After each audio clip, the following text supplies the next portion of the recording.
In this episode, we speak with a gentleman named Dutch Merrick. And as you see on my face, I'm smiling.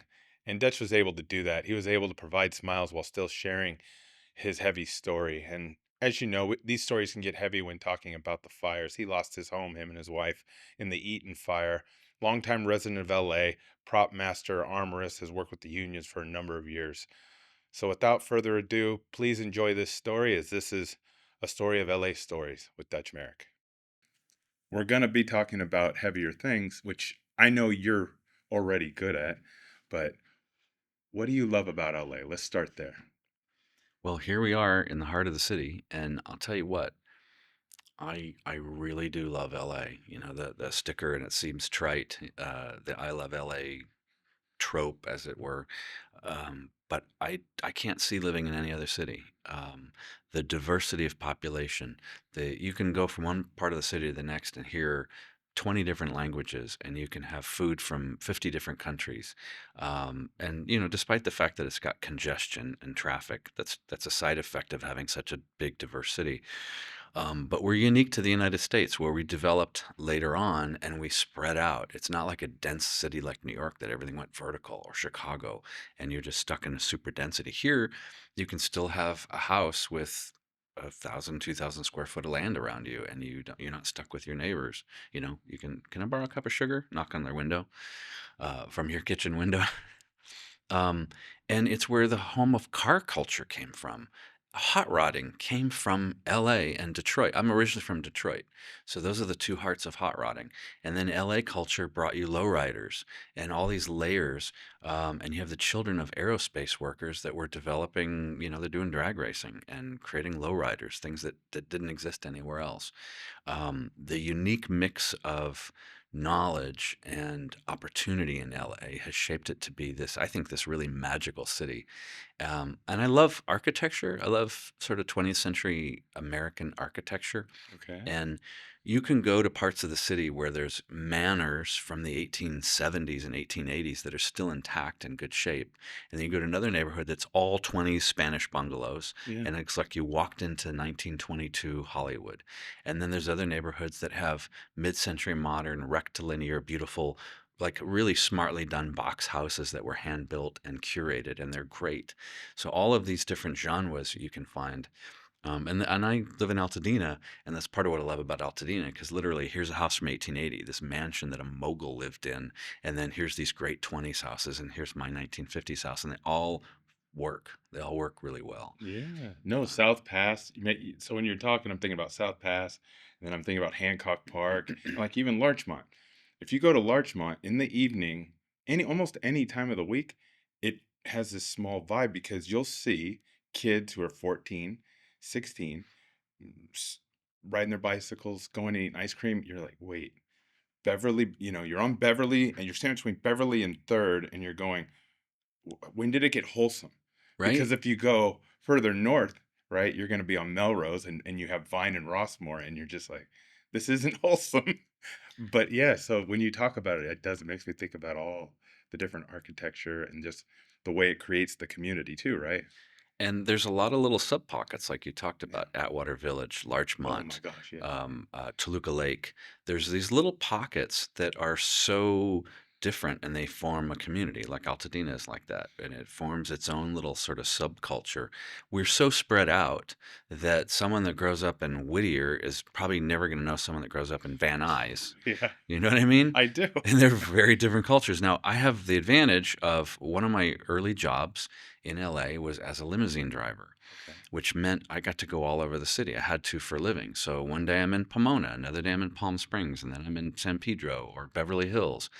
And I had a little architectural study guide, an architectural history of Los Angeles. Uh-huh. I would keep it on the front seat of my limousine. And I would go, if I had to go to wherever it was, some area I hadn't been before, I would try to get there early if I can get there half hour, an hour early. And I'd go look at the architectural guide and I'd go, oh, here's this school Hoover High School or something, built 1936. I'm making that up. Yeah, yeah, I got But I would go look and I would go, wow, streamlined, modern, this great example of, and I would go look at the place and maybe get a picture on film of that house or building or whatever. And so I would explore all the regions that are LA, and I would also follow the railroad tracks because people don't realize that LA is a series of little burgs that were along the tracks. you. And Okay. so when you go from Azusa, Arcadia, Pasadena, Burbank, all these are railroad stops where towns formed. Interesting. When Okay. there's a Yeah, yeah, stop, yeah. they would grow out of that. And the Pacific Electric Railway shaped the face of Southern California. I talked to a guy that probably has passed away now. He was in his 90s. He grew up in Pasadena, and he said he could take an express rail car from Pasadena to the beach in 30 minutes in the 1940s. What happened to it? 30 minutes because it's a straight shot and they had right of way through town. Uh-huh. And it was just a straight shot. You get on over there and you get off over here. And some of those right of ways still exist. So much of the rail infrastructure that was there sat dormant for years and years. Chandler Boulevard in the Valley, they Okay. made that into like a walk run Yeah, way. no, no, I know what you're talking about because it goes through Burbank, kind of runs along Victory. Is it Yep. Victory? It's south of Magnolia, I believe, Right. or between Magnolia and Burbank, perhaps. Pardon me for not remembering. But they ripped up the tracks and put in a pathway for bicyclists and walkers. But that pathway was a functional railway. Oh, I didn't. Santa Monica Boulevard, right here. Yeah. Why is Santa Monica Boulevard so wide right here and through West Hollywood? There's a huge fat median that was the railway. And you see it go diagonal through the Also, city. the Golden Triangle at Doheny, Melrose, there's that big median. Was that the railway? Yeah, if you go just Santa Monica Boulevard, where there's that fat strip in the middle, that was all track. What? And so, yeah, it would take you diagonal across the city, and that was probably the express to go to the beach, quite honestly. Yeah. But they ripped all that up, God forbid. But that infrastructure, that rail infrastructure, helped shape the personality of Los Angeles. Everywhere there's a little whistle stop. I was working downtown several years ago, and guys from maybe Spectrum Cable were out on the street with their jackhammers ripping up the street. And so between shots, I would go talk to these guys a bit, and they're pulling up asphalt to lay some cable. And next to where they were, they had a chunk of rail. They had cut out a piece of railroad track rail, but it was just a smooth street before. And I looked and I'm like, what's that rail from? He goes, oh, well, we just dug it out of the ground. I said, oh, you found the track? He goes, there's track on every single street downtown. Wherever we cut, we dig a hole, there's track because all of downtown, every single street was a grid for the Pacific Electric Railway. You could get everywhere in the city on a rail car. You just step on, take a train, step off like they have in New York, for Yeah, yeah, yeah. example, and they did in San Francisco back in the day. There's so much in downtown underground. There's still tunnels between some of the different bars because they were speakeasies Oh, during wow. Prohibition. The only reason why I know that is because certain friends of mine have some of those places. There's a place called Ham and Eggs over by the Orpheum. It's a little, bar, dive bar, but they Okay. do that. They're part of that system that you can walk down Wow. and still see it. That's hilarious. My friend's got a house off Melrose that is right next door to a bar, Okay. and he's in his garage has a basement. Not in the house, in the garage there's a basement, and there's a back door to the garage, and the back door to the garage goes to the back door of the bar. And during Prohibition, they were distilling in the basement of this house, and then they would smuggle liquor into the Oh, bar. bootleggers. Where are the Yeah. Kennedys? You're right. Yeah, it was a bootlegger's house. So yeah, the history of LA, and I love that about LA. LA has, I mean, at one time, LA has a layer of corruption that is par excellence. It's right there with New York and in the East Coast cities, and that part sucks. But it's got the everyone says it, the weather, the beach, the mountains, and you can go and ski in the morning, and you can hit the beach in the afternoon on the same day If you could get through traffic, if you can sure. get through traffic, I if you mean, you time it right. could, and obviously energy and capability of body. Here's the secret: motorcycle. If So you that's what I ride. Oh yeah. So I had a KTM 1290 GT Okay. up until just a couple months ago. So yeah, no, I've been a serious rider for 25, 30 years. I So just started riding the Harley Livewire because it's electric, oh yeah, the Del wow. Mar, and I can go to Venice, to Highland Park, back here to Century City, Hollywood, all before 11 without even pushing it, just because you're. Boom. Just keep moving. Yep, yep. And one correction, Highland Parque. Oh gosh. Yeah, that's right. That's right. No, it was at the time, huh? hmm Because I remember Lockwood, we would skate, and it would get active there, and even Echo Park back in the late '80s. But the homies would be like, "Vámonos," you know, Yeah. they would kick us out Yeah, te because they vas would they would always look out for the little skater kids. They didn't give a crap about anybody else, but they would always look out for the little skater kids. to shoo them along or to Yeah, protect to them? just to move if Oh. something was gonna get active. Oh, wow, give you a heads up. Yeah, just a little like, you know. That's really cool. Yeah, That's really weird cool. because they didn't really care about anybody else. It's funny So when you're on TV and you work in TV, you have a sense of all this stuff. So, yeah. thank you. So the limo, were you using a Thomas guide to get Of around? course, I was using a Thomas guide. I love asking people about Thomas guides because I lived, on Thomas guides driving across the country, That's our so Bible. it was, right? And it would change. So, as a limo driver, we did a lot of airport runs. Like, that's just the nature of being a limo driver. You're going to end up taking people to and from the airport. So, and there was a holding lot at the time for limo drivers and taxi cab drivers. While you're waiting in the holding lot, they're in advance of someone's flight, and you used to be able to pick them up at the gate. Oh, wow. Pre No, I 9/11. remember. Um, there would always be these kind of urchins walking around the holding lot behind LAX, and they'd be selling Thomas guides from their trunk. Oh, that's I cool. never asked where they got them, but here's a Thomas guide for $10. Like, wow, that's a $25 Thomas guide. And so I had the LA County Thomas guide, I had the Orange County Thomas guide, and I found a Riverside Thomas guide, and I found a San Bernardino County Thomas guide. And so between all those Thomas guides, there's nowhere I couldn't go. And you plot out your ride. And what I would do, because we didn't have GPS, we Yeah. didn't have any of that shit. So what I would do is I would take index cards. I'd buy a stack of index cards. I'd go in the map, and in my Thomas guide, I would put a red dot wherever there's a traffic light, a red light. If I could remember, I knew there was stops, Yeah. and I would highlight the best, fastest routes through each part of town as I discovered them. So when I pop open that map and I know I got to go here to there, I had already kind of had things highlighted, all the secret routes, because you learn this stuff from Yeah. driving. And then I would take the index card and I would map it out, and I would put Beverly R with a circle, and I would put Santa Monica L with a circle, and I put Hollywood R, and then I put 2.2 miles to this, and I'd have it all charted on an index card, and I'd stick it on the dash of the car where my clients couldn't see it. So as I'm driving, they said, "Do you know how to get to the airport from here, from my house in Beverly Hills?" "I got it, sir, no problem." And I'm looking down at my little note card as I'm driving, and I'm watching the signs. "Okay, Beverly, make a right." So I had it all kind of plotted out on the Yeah. dash, and I wouldn't have to have the map open on my lap like some schmuck. I just knew the city, but That's cool. but I had played my cards right and just kind of plotted So everything you're out. the one who discovered Fountain was the quickest way through Hollywood. I think it was Mae West that was asked that way back in the day. How do Was you? it Mae West? I was someone Because in that Sharon era. I think it was. Stone regurgitates it, and she always sources it, but it might have been. I feel like it was Mae West. Her house is for sale off West Channel. Oh wow. If I don't know if you knew it was her house, but yeah, she used No to live off idea. West Channel, and So it's the for sale. backstory for people listening is that Mae West was asked by some young aspiring actor, "How do I get somewhere in Hollywood?" She says, "You want to get somewhere in Hollywood? Take Fountain." That hasn't changed. No, there's But still the couple murals with the Fountain. Betty Davis. Oh, and they have that on there or something, or Betty Davis is written somewhere, but I don't think it okay. was. Maybe it was, but I think it might have been Mae West because I've heard that Of before as well. of the era. I mean, we're 3 generations separate from that, so my grandparents would know. Speaking of which, your birthday and we share it. November No 20th. kidding, dude. I saw that on your IMDb and I'm like, No we're wonder either we going to get along or we just won't. You 'Cause know we're what? Scorpio Sagittarius cusp. Far out.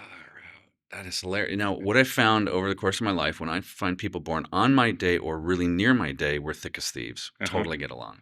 So that explains it. Yeah, That's man. fantastic. I saw that. I was that. like, oh my gosh. 1120, baby. I meet more people than I ever thought I would in my life that we share the 19th or 20th or 21st. Just Yeah. and we end up doing so many similar things, whether it be from racing, business, Whether just people believe in that interest. stuff or not, I absolutely believe in it. See? It's the zodiac. You're born at the same time, they're born same sign or whatever. You find commonalities. Yeah. I love that. That's hilarious. So yeah, I'm really into motorcycles too. I've ridden probably 200,000 miles cross country. Damn. I tear up the Angeles Crest. I haven't done it in a little while, but that was my home turf, was the Angeles Crest, and I've done Button Willow and Willow Springs, and Oh, okay. a lot of track days. So I'm not an off-road guy, at least never intentionally. Yeah. Though I've got a couple broken bones to tell me, "Oh yeah, you've been off-road." But yeah, no, also motorcycle guy. So grew up in the hot rod culture, grew up in drag racing, and that's one of the things about LA is the home of where aviation was really evolved all the great pilots developed. Howard Hughes developed all these great Yeah. planes right here in Playa Vista. Lockheed Aviation, and I'm kind of blanking on the names, but all the great plane Because they were in Torrance manufacturers. too, Yeah, right? Yep. Lockheed was in Burbank and Torrance, and then North American Aviation, who made the famous P-51 Mustang, was right on Douglas Avenue, 56 Douglas Avenue, El Segundo, California. That's right. So I had a house. My wife and I had a house in Westmont, which is an unincorporated part of the city. There's Okay. a couple little pockets that LA City didn't absorb, and Westmont was on the border of Inglewood, Hawthorne, and LA. Okay. And so it's often referred to as Westmont Athens because there's two little unincorporated pockets.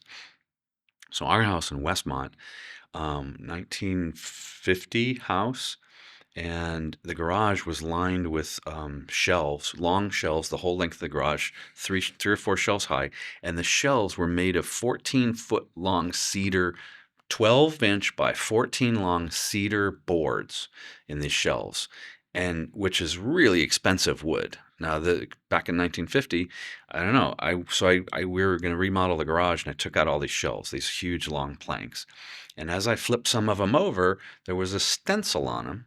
They were crates. These cedar planks were crates, Okay. and the stencil said North American Aviation, 56 Douglas Street, El Segundo, California, P-51 body panel. Yeah. And then another one will say T6 wing. So these were shipping crates from World War II from the aircraft manufacturer from North American Aviation right there in El Segundo. So it was LA, World War II history, aviation history, all that in this plank. And when I took these planks out, I did save the stencils. I took one of the 14-foot pure planks as in its original state inside the garage. I screwed it up inside the garage door. So when you close the garage door, you'd see it right up there as an homage to whoever owned the That's house pretty first. cool, man. Yeah. When we sold the house, I made sure that board was up there. I said, hey, you guys need to know, here's the history of the house right here. Whoever owned this house first probably worked as in plane manufacturing back in the days. So how long have you been in LA? Because coming from Detroit, Michigan, how long have you been here? I was a little kid Okay. when I came, and so I would go back and visit family every few years. So I would keep touch, but it's been a good while now since I've been back home. So I always considered Detroit my birthplace and my point of origin, and it's kind of my touchstone for where are you from? I'm from Detroit. I own that. Okay. But I've grown up in LA, and I love both cities. They've each got values that I really honor and prize. So Yeah, I spent time in Pontiac, Michigan, oh and yeah. then Redbud, Indiana, which you'd be like, well, that's Indiana, not Michigan, but they're neighbors in that way. But when you drive across the bridge to get over to Canada, Oh yeah, that's Windsor. one of the big crossings over there. It's right Okay. outside of Pontiac, where the Silverdome was. Gotcha, right. We would say when people ask where I'm from, I say, well, I'm from a little burg just north of Canada. They go, what? I say, yeah, Detroit, which is north of Windsor. You got to go south to get to Canada across the bridge. So That's pretty cool. hilarious. So you've been just in different areas throughout LA since. I've lived all over the city. I've lived Tarzana, San Fernando, Marina del Rey, Westchester, Hollywood, in the Hollywood Hills. Where else? Altadena, and I'm sure, oh, North Hollywood, Toluca Lake. Let me see. And I'm sure there's a couple more. I don't know how I could have lived so many places in such a short life, but it feels like every place I live between 5 and 7 years. So I'm technically 107 years old. Tarzana, have you ever been to Cece's off No, Ventura? They do no. the green tea tiramisu pancakes. Oh, wow. They're really good. That's Count the me only reason in. why. But I used to go to Sir George's Smorgasbord. I don't know if Okay, you're old I'm enough not to remember familiar. that. Educate me. So this would be in the 1970s. Okay, Sir George's Smorgasbord was a Scandinavian themed restaurant, and it had like a knight with crossed swords and all this kind of very 70s decor, big okay. leather booths. And you would go, and in Scandinavian culture, the smorgasbord was several waves of food, little light appetizers, and then a little drink, and then another heavier meal, and then lighter. And you'd have like 7 phases to a meal. So the smorgasbord, it was a buffet, but it was before there was Sizzler and all these Yeah, buffets. yeah. But to go there in the 70s, you could try all these different foods and you can have as much as you want. It was before, whatever what's that cheap chain that they have? Golden Corral? Yeah, Golden Growler. What's the other one? The family something buffet.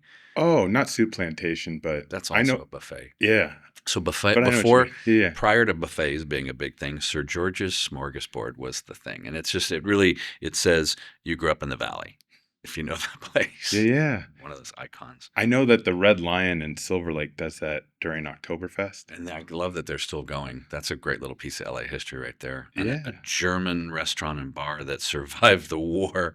Well, because they even still dress. Is it Lederhosen? Yeah, Yeah, yeah. Lederhosen. The ladies fully dressed, and they play the role. They act it up. Incidentally, a bit of LA trivia. That's where surfers got Lederhoser. What? I just made that I was like, you got the dad jokes on lock, man. Tell them, yeah, like when I gave you your ticket for validation for parking today. I've been searching for validation all my life. Thank you for finally. I love those jokes. One of my best friends, he's a skateboard team manager, photographer, but because he's older than me and everything, he loves the dad jokes. He doesn't have any kids, but all the skater kids are his kids, and he just does dad jokes all the time. That's perfect. But it's funny. Yeah, my dad is hilarious. It's funny. My grandfather on my mother's side and my dad were both punsters, but they both came from two different cultures of comedy and puns. Where my grandfather told the story that he was in the Navy for 30 years, and he served in two wars and a conflict. And he would say in World War II, he was the first officer on an LCI. Now, the Navy has codes. They have a three-letter code for all the different ships. Okay. So he was the first officer on an LCI, which was a pretty good-sized ship that would hold 200 troops, and it would go ashore. It's called Landing Craft Infantry. Okay. So it would beach itself. Soldiers would get off, and then it would pull itself off the Like shore. Saving Private Ryan. Those were little small boats. Okay. But this is 200 men. Instead of 25 men, it's 200 men. So Okay. it's a substantial ship. Damn. So anyway, he was a first officer on an LCI, Landing Craft Infantry, during the Korean conflict. Editor, please be kind. During the Korean conflict, he was the captain of an LST, landing ship tank. So it was a ship that would go ashore and all these tanks and trucks would drive cool. off. Hmm. In the Vietnam War, he skippered an LMD, at which point all the Navy guys scratched their head and they go, LMD, I don't know that one. It was a large mahogany desk. So that's my grandfather's sense of humor. My dad's sense of humor is more like, so I said to my one-legged wife, Peg. You got like Jack Benny and W.C. Fields humors. Or Don Rickles if you want to go with one-legged. There's no Don Rickles anymore. Is there? That level of sass, I don't think we have anymore. Yeah. I think one of the most important comedians, or two of the most important comedians, are George Carlin and Richard Pryor. They would call truth to power, and I think the closest thing we have to that is Dave Chappelle. I can see that. Dave Chappelle calls a spade a fucking spade, and he shows the irony and the hypocrisy of things. And I think that's what Richard Pryor and George Carlin both did really excellently. I love George Carlin. He calls it on out. so many. Did you see the documentary on Max? It's a No, two-part. I haven't. It's so good. Wow. Okay. It's really good. It's about his life. Yeah. Okay. I mean, they pull archival footage, voiceovers from them. There's just so many things to take away from it. That's on great. so many. So when you, I think Judd Apatow did it. Yeah, he did it. I love Judd. Yeah. He's fantastic. I have a lot of friends in this. So you know Judd Apatow? I mean, I've met him at a couple of screenings. Not that Okay. we know each other, but I love his work, and I think he's a really solid guy. I can't remember what it was. If he was at the International Documentary Association, I feel like maybe I met him there for a doc that he did or introduced. He did the Gary Shandling one as well. Yeah, he's fantastic. He just really powerful. Maybe he didn't do George, but I know he did Gary Shandling. I have to look. But regardless, it's awesome, especially if you like George Carlin. But honestly, I think we need voices like that today. And I think you're onto something. Bill Burr, again, he's at that level where he's established and he sees the train going toward the end of the tracks. And he's like, you know what? All bets are off. I'm going to call a spade a spade. And I think that's what Chappelle did when he took the crown. He was doing really well at his show, and they didn't want to give him the credits for it. They want to pay him for it. And he's walked away from it and said, F you. And then he went on a respite. He was gone for years and years. And then he came back on top of the game, pulling no punches. We all know who he is. He's familiar. That cigar or that cigarette filtered voice of truth, but he talks about these painful truths. And when we look at them in the environment of stand up, we can look at those painful truths and we can laugh, and we're laughing at ourselves. And honestly, I think that's one of the biggest problems in our society today is people have not only lost the capacity for earnest discourse where we can have empathy and I can listen to your point of view, you can listen to my point of view, and we can try to find some common ground, but we have lost the ability to laugh at ourselves. I mean, even going back to where you started with it, I live on both sides of the Caddyshack and Jackass. Like, I like them both for different reasons because I was always kind of had one foot in an older soul, if you will. Yeah. And so I have even, a lot of other previous things that I like. But then I grew up in that era of Right. Jackass. Right. And when you grow up in an era, you have a different perspective depending upon your peers. And It's a whole subculture. it really What's was. playing on the radio at that time? What's in the movie theaters at that time? What's on TV that time? There's a Seinfeld generation, and there's a Cheers generation, and there, Yeah, I don't know very what there much is so. now. Euphoria generation, maybe now.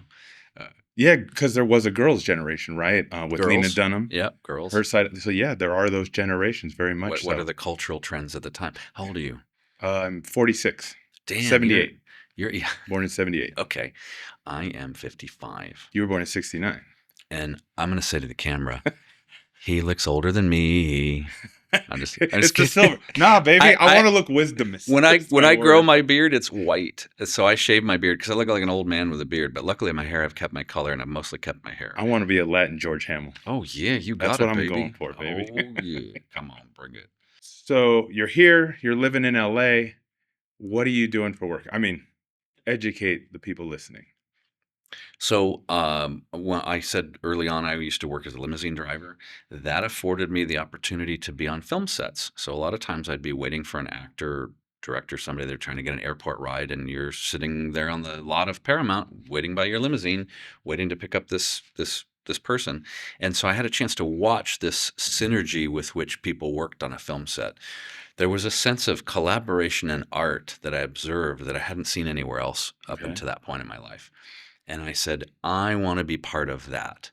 I want to be part of that machine that makes the Hollywood magic. And so I put out the word to a few friends. A friend of mine was a script supervisor. I didn't know at the time what that was. Mm-hmm. And I told her, hey, I want to get in the film business. Can you get me in? She asked me, what's your craft? Craft? What does that mean? She goes, what's your skill? What's your job on the set?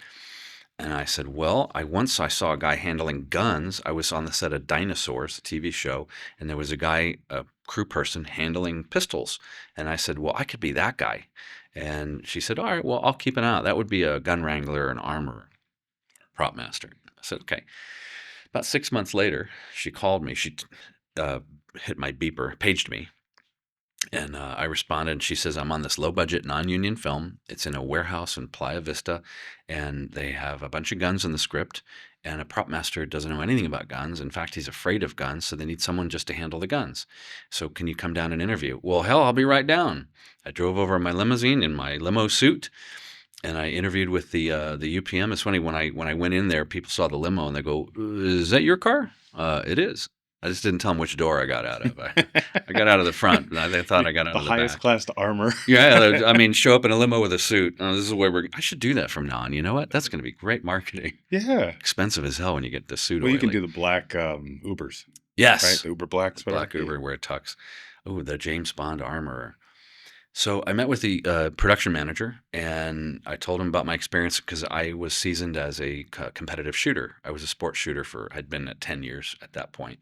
And he said, you'll do fine. You'll figure it out. And we're gonna be filming in 5 days. And so we shook hands. My friend said, did you get the job? I said, I got the job. She said, how much are they paying you? I said, $100 a day, which even back then was really crap money. And she says, wait, we're going right back in there, and I'm going to get you $125 a day, just like everybody else. So on my first day in the business, I already got fucked by my first producer, and I got my first raise. So So you got to see how Hollywood worked. I got to see how Hollywood works right off the bat. Yeah. And I remember it was just 5 days later that I had my call time was 6 a.m. on January 6, 1996. It was really easy to remember. And I knew nothing about operating guns on a set. I knew how to be safe on a shooting range, but not Right. on a film set. So I called everyone I knew. There was no internet. There was no getting on social media. I called everyone I know who knows someone in the business who can find me a prop guy, who can find me someone that knows how to do props. And a friend of a friend of a friend of a friend introduced me to a prop master. I said, hey, call him up. People used to answer your calls back then. I said, I just got this low budget show. I don't know anything about wrangling guns. Can you help me out? He says, yeah, come on. I'll show you what to do and what to say. I said, great. Do you have some guns I can demonstrate with? He goes, no, I hate guns. I was like, okay, I'll bring a couple of guns. You can show me what the procedures are. He worked with the guns. He just didn't like guns. But you were able just to bring a couple guns. Because I owned guns. I was a shooter. No, I get that, but there was you his can't do that to now, his house. can you? Yeah, sure. Okay. I brought guns from my safe and I took them to his house and he walked me through the procedures. This is how you clear it in front of the first AD. This is what you say. The gun is clear. We have a gun on set. The gun is hot. The gun is going hot. The gun is cold. All these little cue lines, and I wrote them on my index cards from my limo days. I had all the little phrases. I love down. your hacks. Yeah, yeah, it was a hack. It was a life hack before I had a phone. You can do before Blackberries or anything, before Palm Pilots. So all these index cards, I wrote down everything he said to say, and a few days later, I was on the film set, and I'm in a collared shirt with a pocket so I can put my index cards in there. I'm the only guy in a collared shirt. Like, who's the new guy? And as things happen, I pulled out the card. Okay, we're preparing to go hot with the gun, and I knew all my safety speech was all written down. yeah. And that was my first show in the business. And the production designer at the end of that little feature, it was like 2 weeks long. He says, "Hey, you did a hell of a job. I want you to prop master my next show." And I said, "Prop master? I don't know anything about props. I'm barely getting this gun thing down." He goes, "Dude, you were working circles around the prop guy. You're going to do fine. You'll figure it out. You're a smart guy." So he brought me on 2 or 3 little low budget shows in a row. And it went from like, here's a $200,000 film. There's a $400,000 film. Here's a $500,000 film. I'm in the big league now, baby. Here's a $1 million film. And I just kept working film to film. And it's not like they were back to back. I was still relying on the limo days. But that I ended up building up a resume and making relationships and phone contacts and learning to beat people, to page people. Hey, I'm available. And that was 96. So it's 29 years I've been doing this as a job. And I've also been a very pro-labor guy. My family is 5 generations of United Auto Workers in Detroit. Oh, damn. And so we are pro-union, and I've been passionate about that. It was one of my proudest days ever to join the union, and I think it was June of 1998 when I was sworn in. Very proud. And I showed up at all the union meetings. I never missed a union meeting. I showed up at rallies to bring work back from other countries. Because you were the president, what, for 14 years? No, I was on the board. I ran for office and I was on the board as a rep for Prop Masters. So I was on the executive board for 12.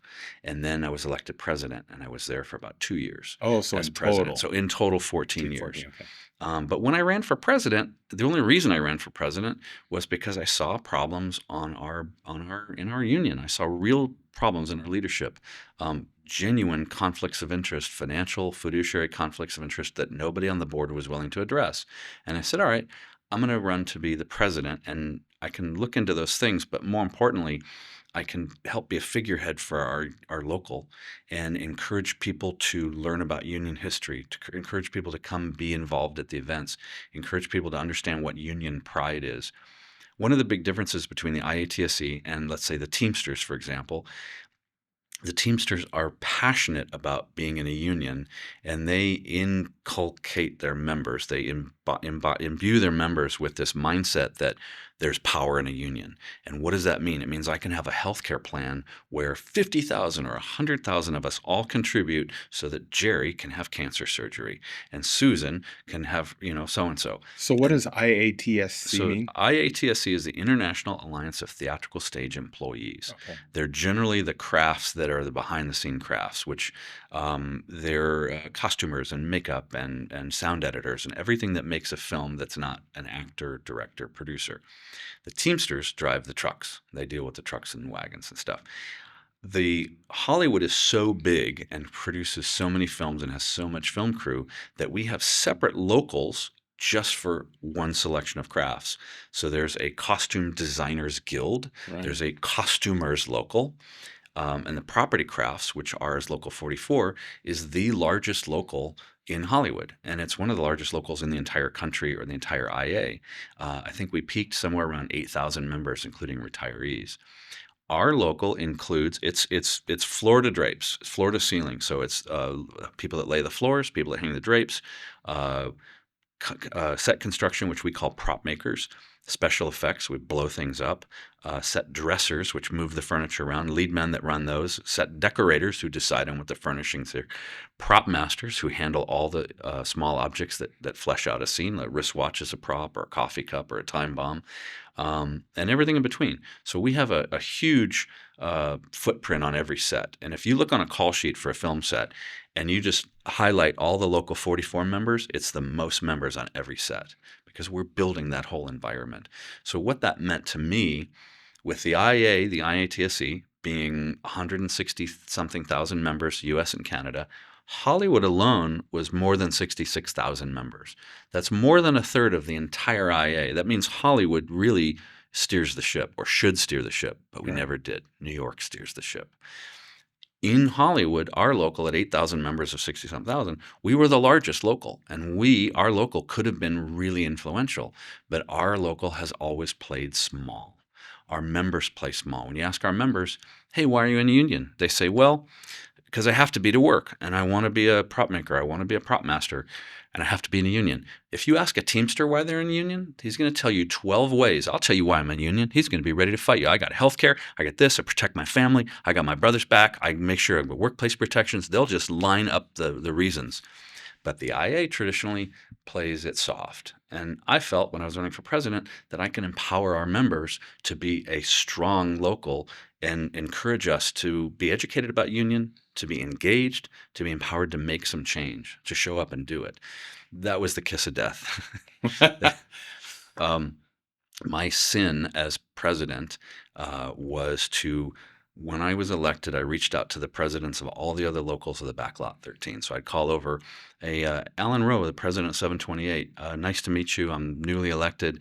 I want to learn how to be a good president of a union local. Can I buy you coffee? Sure, we get together. How do you do Robert's Rules of Order? What's the best way? How do you run a meeting? What are the best tips and tricks for a president? I met with every president in the 13. I took them for coffee or lunch, and I asked them the same questions. How can I be the best president I can be? Yeah. That turned into us getting together. It was Labor Day 2019. It was a rainy day. I emailed all the presidents that I met. I said, hey guys, I'm buying everybody breakfast on my nickel. Mm. Come out to Moore's Delicatessen in Burbank.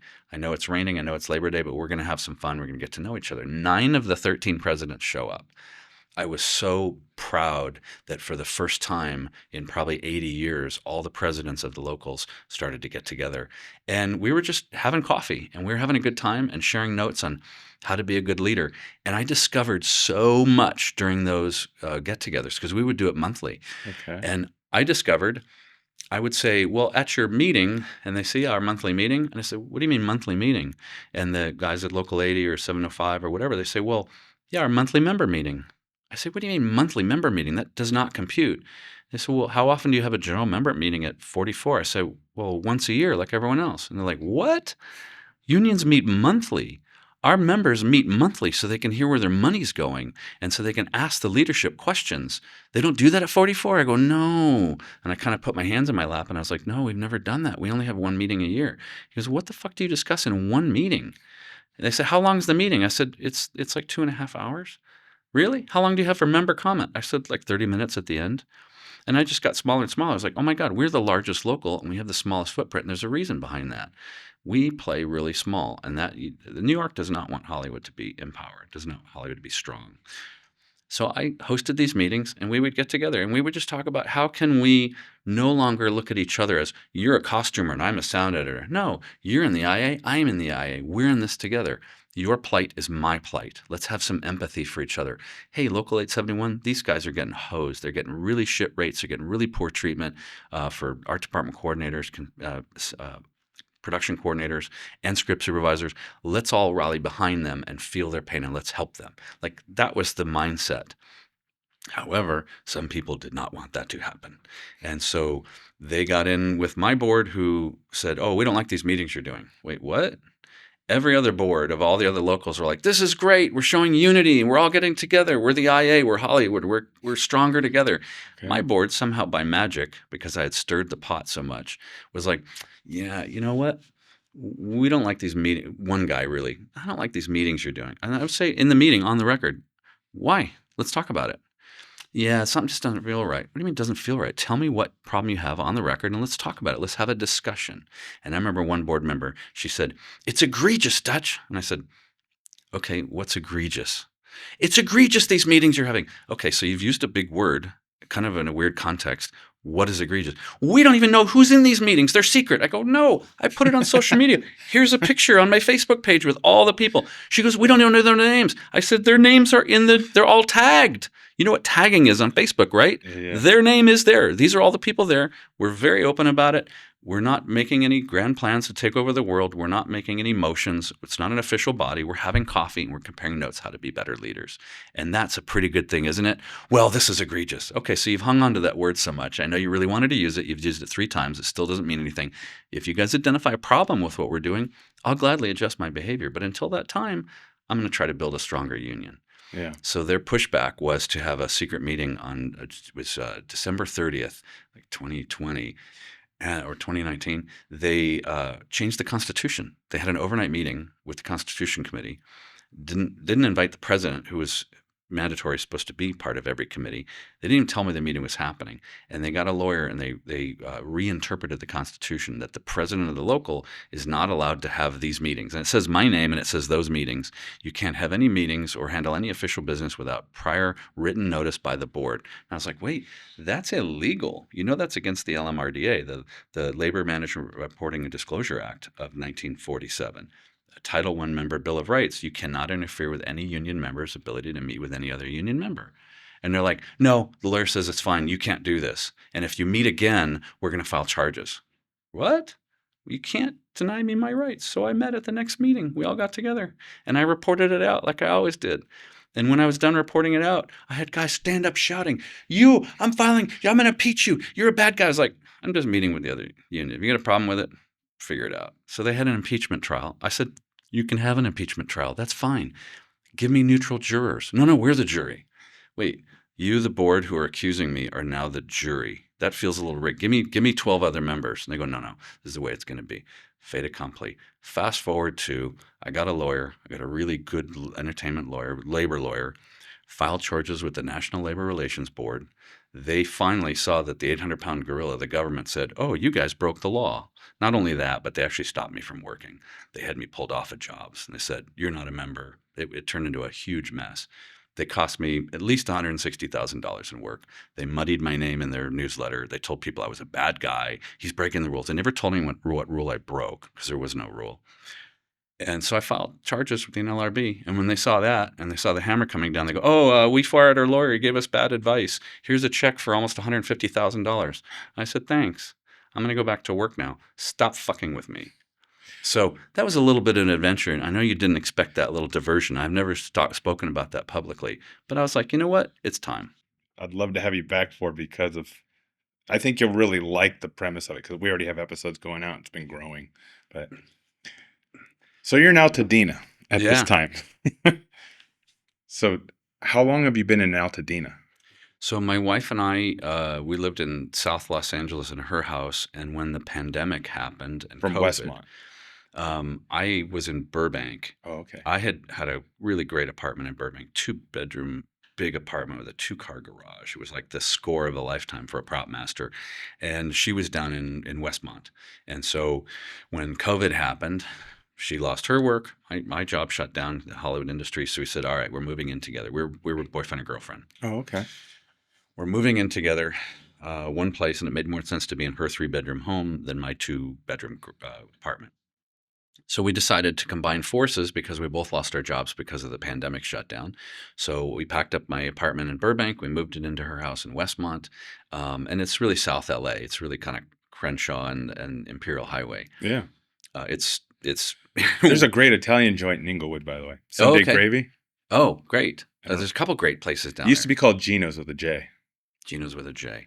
But now it's Sunday Gravy. So we moved in together. You pack up the apartment. That's always a challenge because I was there for 10 years. Pack up, move in with her, kind of reconfigure the house. And within 3 months of the pandemic, her neighborhood just went off the rails, and suddenly there was a shooting across the street, literally across the street from the house. And then there was a gang shooting halfway down the block. And then there was a car-to-car shooting right behind the house. And then I was looking out the bay window one morning, and 3 SUVs tearing down the street shooting at another. And I'm like, oh, we are out of here. So we packed her up with some clothes, put her at her sister's house in Mid-City. I put a shotgun at the front door. I put a shotgun at the back door and said, fuck this. I'm going to paint and we're going to do electrical. We're going to remodel the bathroom. We're going to put this house on the market. Okay. So we put the house on the market and we got a sale, but then it fell out of escrow because a kid was murdered across the street. And I was like, this is just not getting any better. Another family, they bought the house, but their credit didn't go through. So it took us a year to sell this house. We were ready to sell it in 3 months. Like, let's get out of here. And the market was hot then. And the market was hot. And the whole time we're sharing a little, her sister's daughter's bedroom had a little twin bed, and we're sharing a tiny bed in a tiny room. And In mid-cities. In Mid-City. It's smaller over there. Yeah. Oh, everything's smaller. It was a 1915 house. The rooms are tiny, no parking, stack parking, and the house next to us was Honduran and Guatemalan families. It's one of these big manors that was a one family house that now has, I think, 11 units in it. Yeah. And there's 4 or 5 people per unit, so super dense, no parking, loud music all the time. It was just not a great scene. But so that's where we were staying for a year while we're remodeling this beautiful house as our neighborhood went to shit. So we sell the house, and then we scrape together every penny, took the money we had from their house, and we knew we wanted to land in Altadena because Altadena is this beautiful, quiet, woodsy, mountainous region that has a really great diversity, a really great mix of people. And that was important to us because my wife is Black. She's African American. And so that was important to us to be in a community that would embrace that we could be part of. And when we found this house in Altadena, it was really magical. It's a 1953 mid-century custom home, and it was post-war, and it was really that optimistic time of home building. And our neighbors, there was a Black couple next to us, a Black and white couple, a white couple, another Black and white couple, and it was just very mixed. And we were really welcomed in this lovely little private cul-de-sac, and it was heaven. And that was our dream house. We were going to be there for a good long time. And then this year, I don't know if you want to get into the fire already, but in January 6th, everything was going haywire. I want to know, what was it about it that's making you feel the way you look like you feel right now about that home? Was it a home finally? Especially with the two of you being together? In my 50s, this was the first home I ever bought. Oh, okay. I've never bought a home before. I've always been a renter. Okay. And this was buying something that was mine. And it was something that I really enjoyed the style of. I enjoyed the serenity of it. One of our biggest challenges there was in the middle of the night, you'd hear, "Whoo, whoo," from an owl, and another owl, "Whoo, whoo," responding. And it's charming in retrospect, but then it was super annoying. Versus the old house where you'd hear bam, bam, bam, and it was gunfire, and sirens and cars with booming stereos and burnouts. We were right near an intersection. Western and Imperial is one of those takeover intersections where they do the burnouts. Suddenly there's 100 people and 20 cars in the burnout, and we're like, that's 60 feet from us. This isn't cool. Altadena, owls and bobcats and coyotes, and it was so different. But the diversity too, the diversity, just feeling. I mean, you get to be comfortable in your own skin while being comforted in a home that you now own. Absolutely. Well, it's funny, living in South Los Angeles, I, as a middle-aged white male walking down the street in a mostly Black and somewhat Latino neighborhood, I would get looks like, "What are you doing here?" I was like, "I live here." "What do you live here?" "Oh, my wife." "Oh, you married a Black woman?" And then the same thing she would get in some white neighborhoods, "Oh, people just kind of looking down their nose, why are you guys together?" There's not as much of that here, I think, in LA than most cities, especially toward the east and other places. Places, counties. But it was enough to go, you know what, Altadena, we don't get any of that. It was like, "Hey, welcome to the neighborhood." be part of our community. And we were really well embraced. We walked 6 blocks, and there's a family that had a little orchard and a farm behind their house.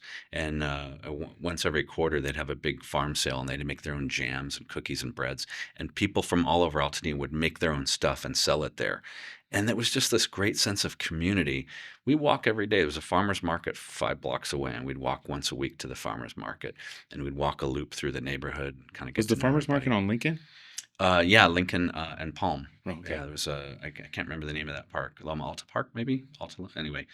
I forget the names of the different parks. I know Farmsworth's at the north.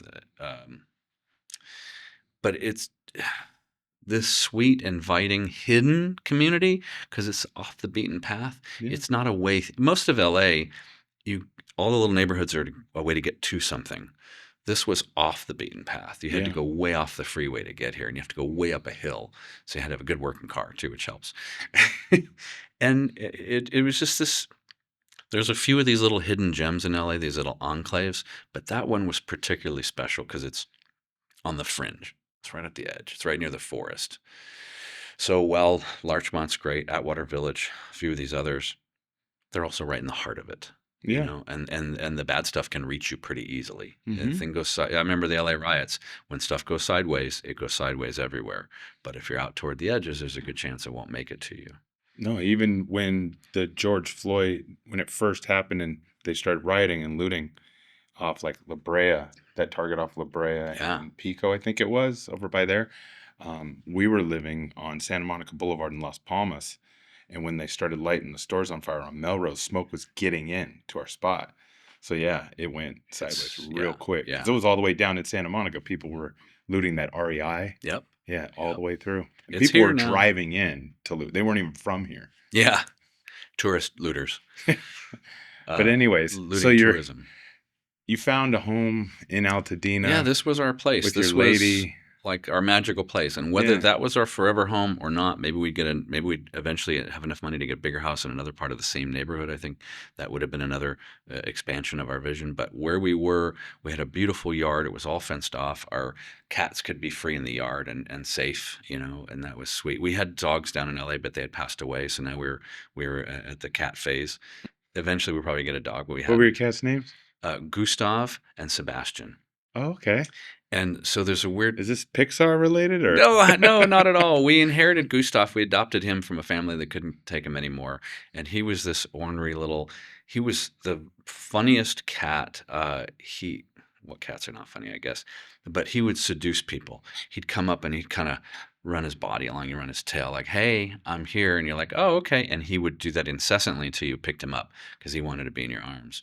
But he was also a little tyrant because he would boss around the other cat. Like, I don't need other cats around here. And he'd wait in the backyard. If anything was going on, a bobcat, a possum, whatever, he'd wait for him at the fence, like, I'm watching you, get out of my yard. So he was very territorial, but he was very sort of intimate. He was very manipulative too. And he did the most amazing thing.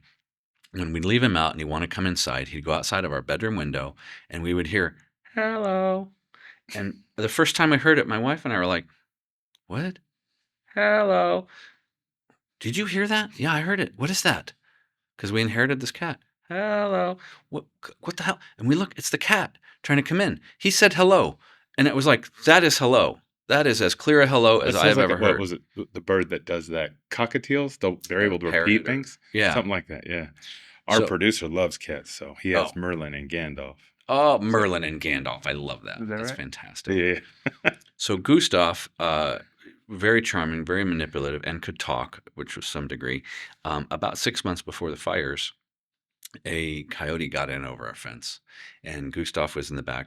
It was warm weather, and he was there sleeping. Somehow the coyote got the jump on him, and got a good bite on him. And I heard this rustling back there. Both cats were freaking out, and I run out there and shoo the coyote away.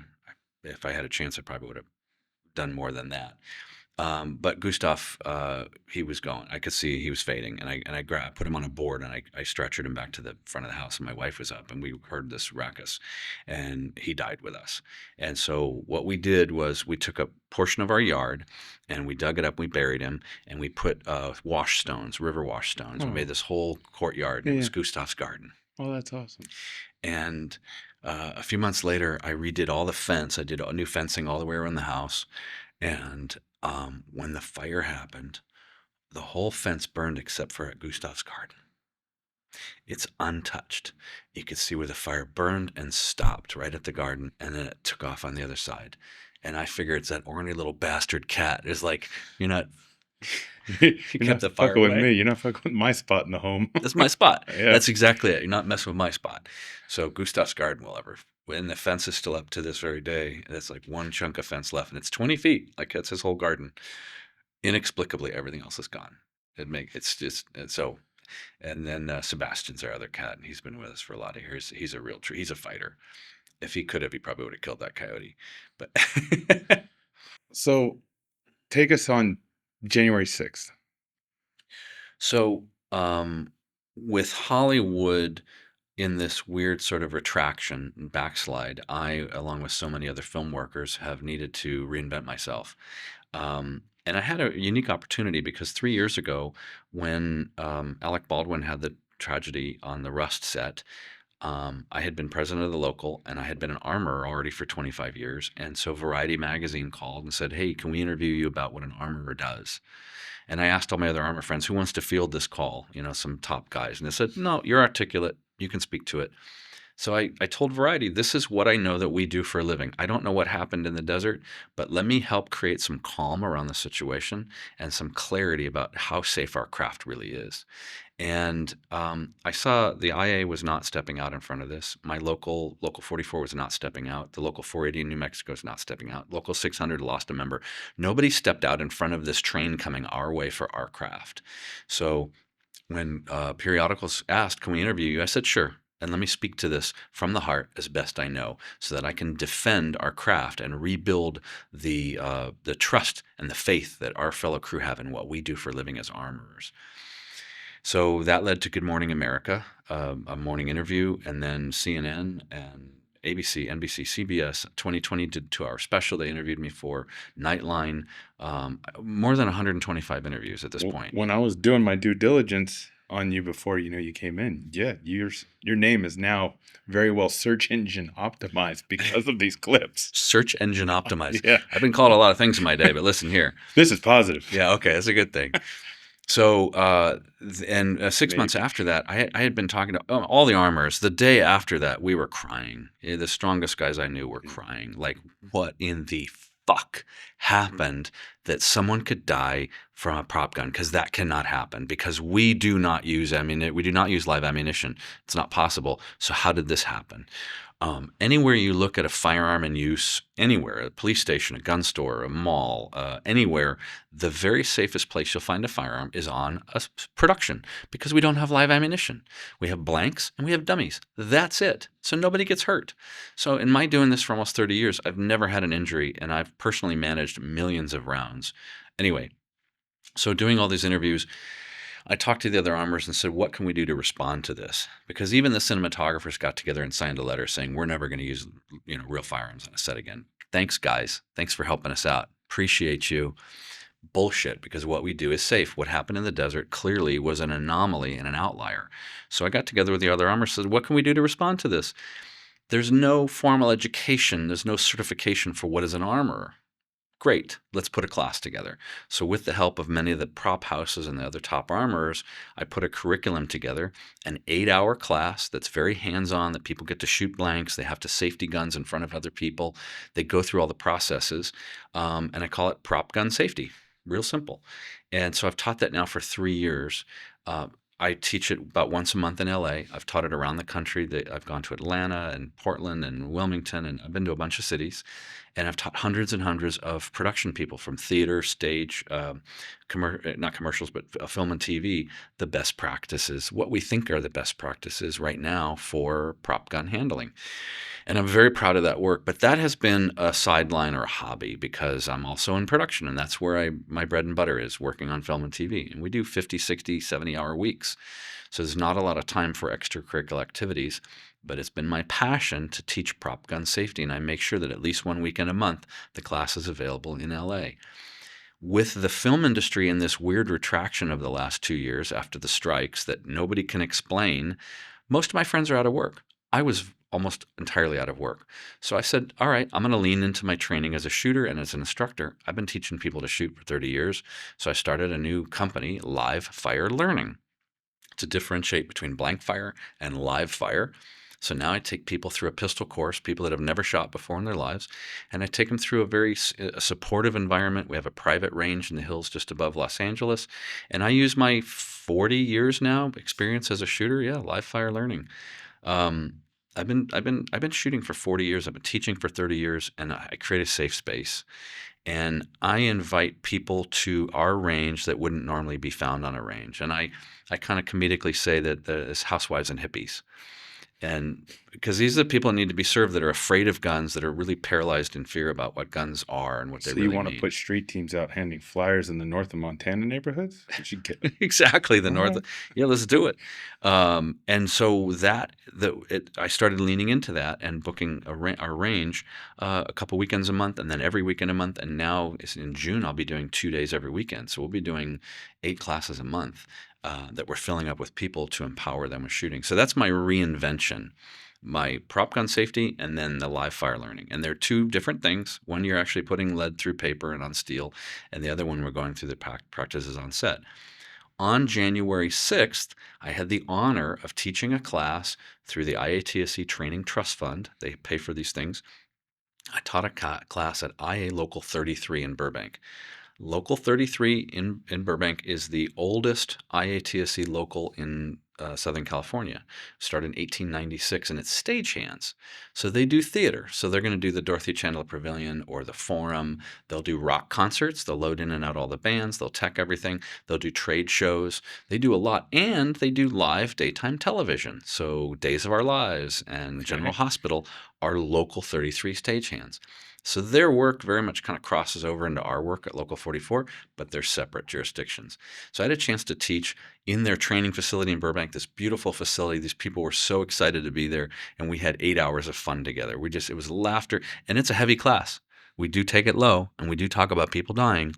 We talk about safety procedures, but I also bring it up, and we have a lot of fun. And by the end, everyone's hugging. We're just having the greatest time.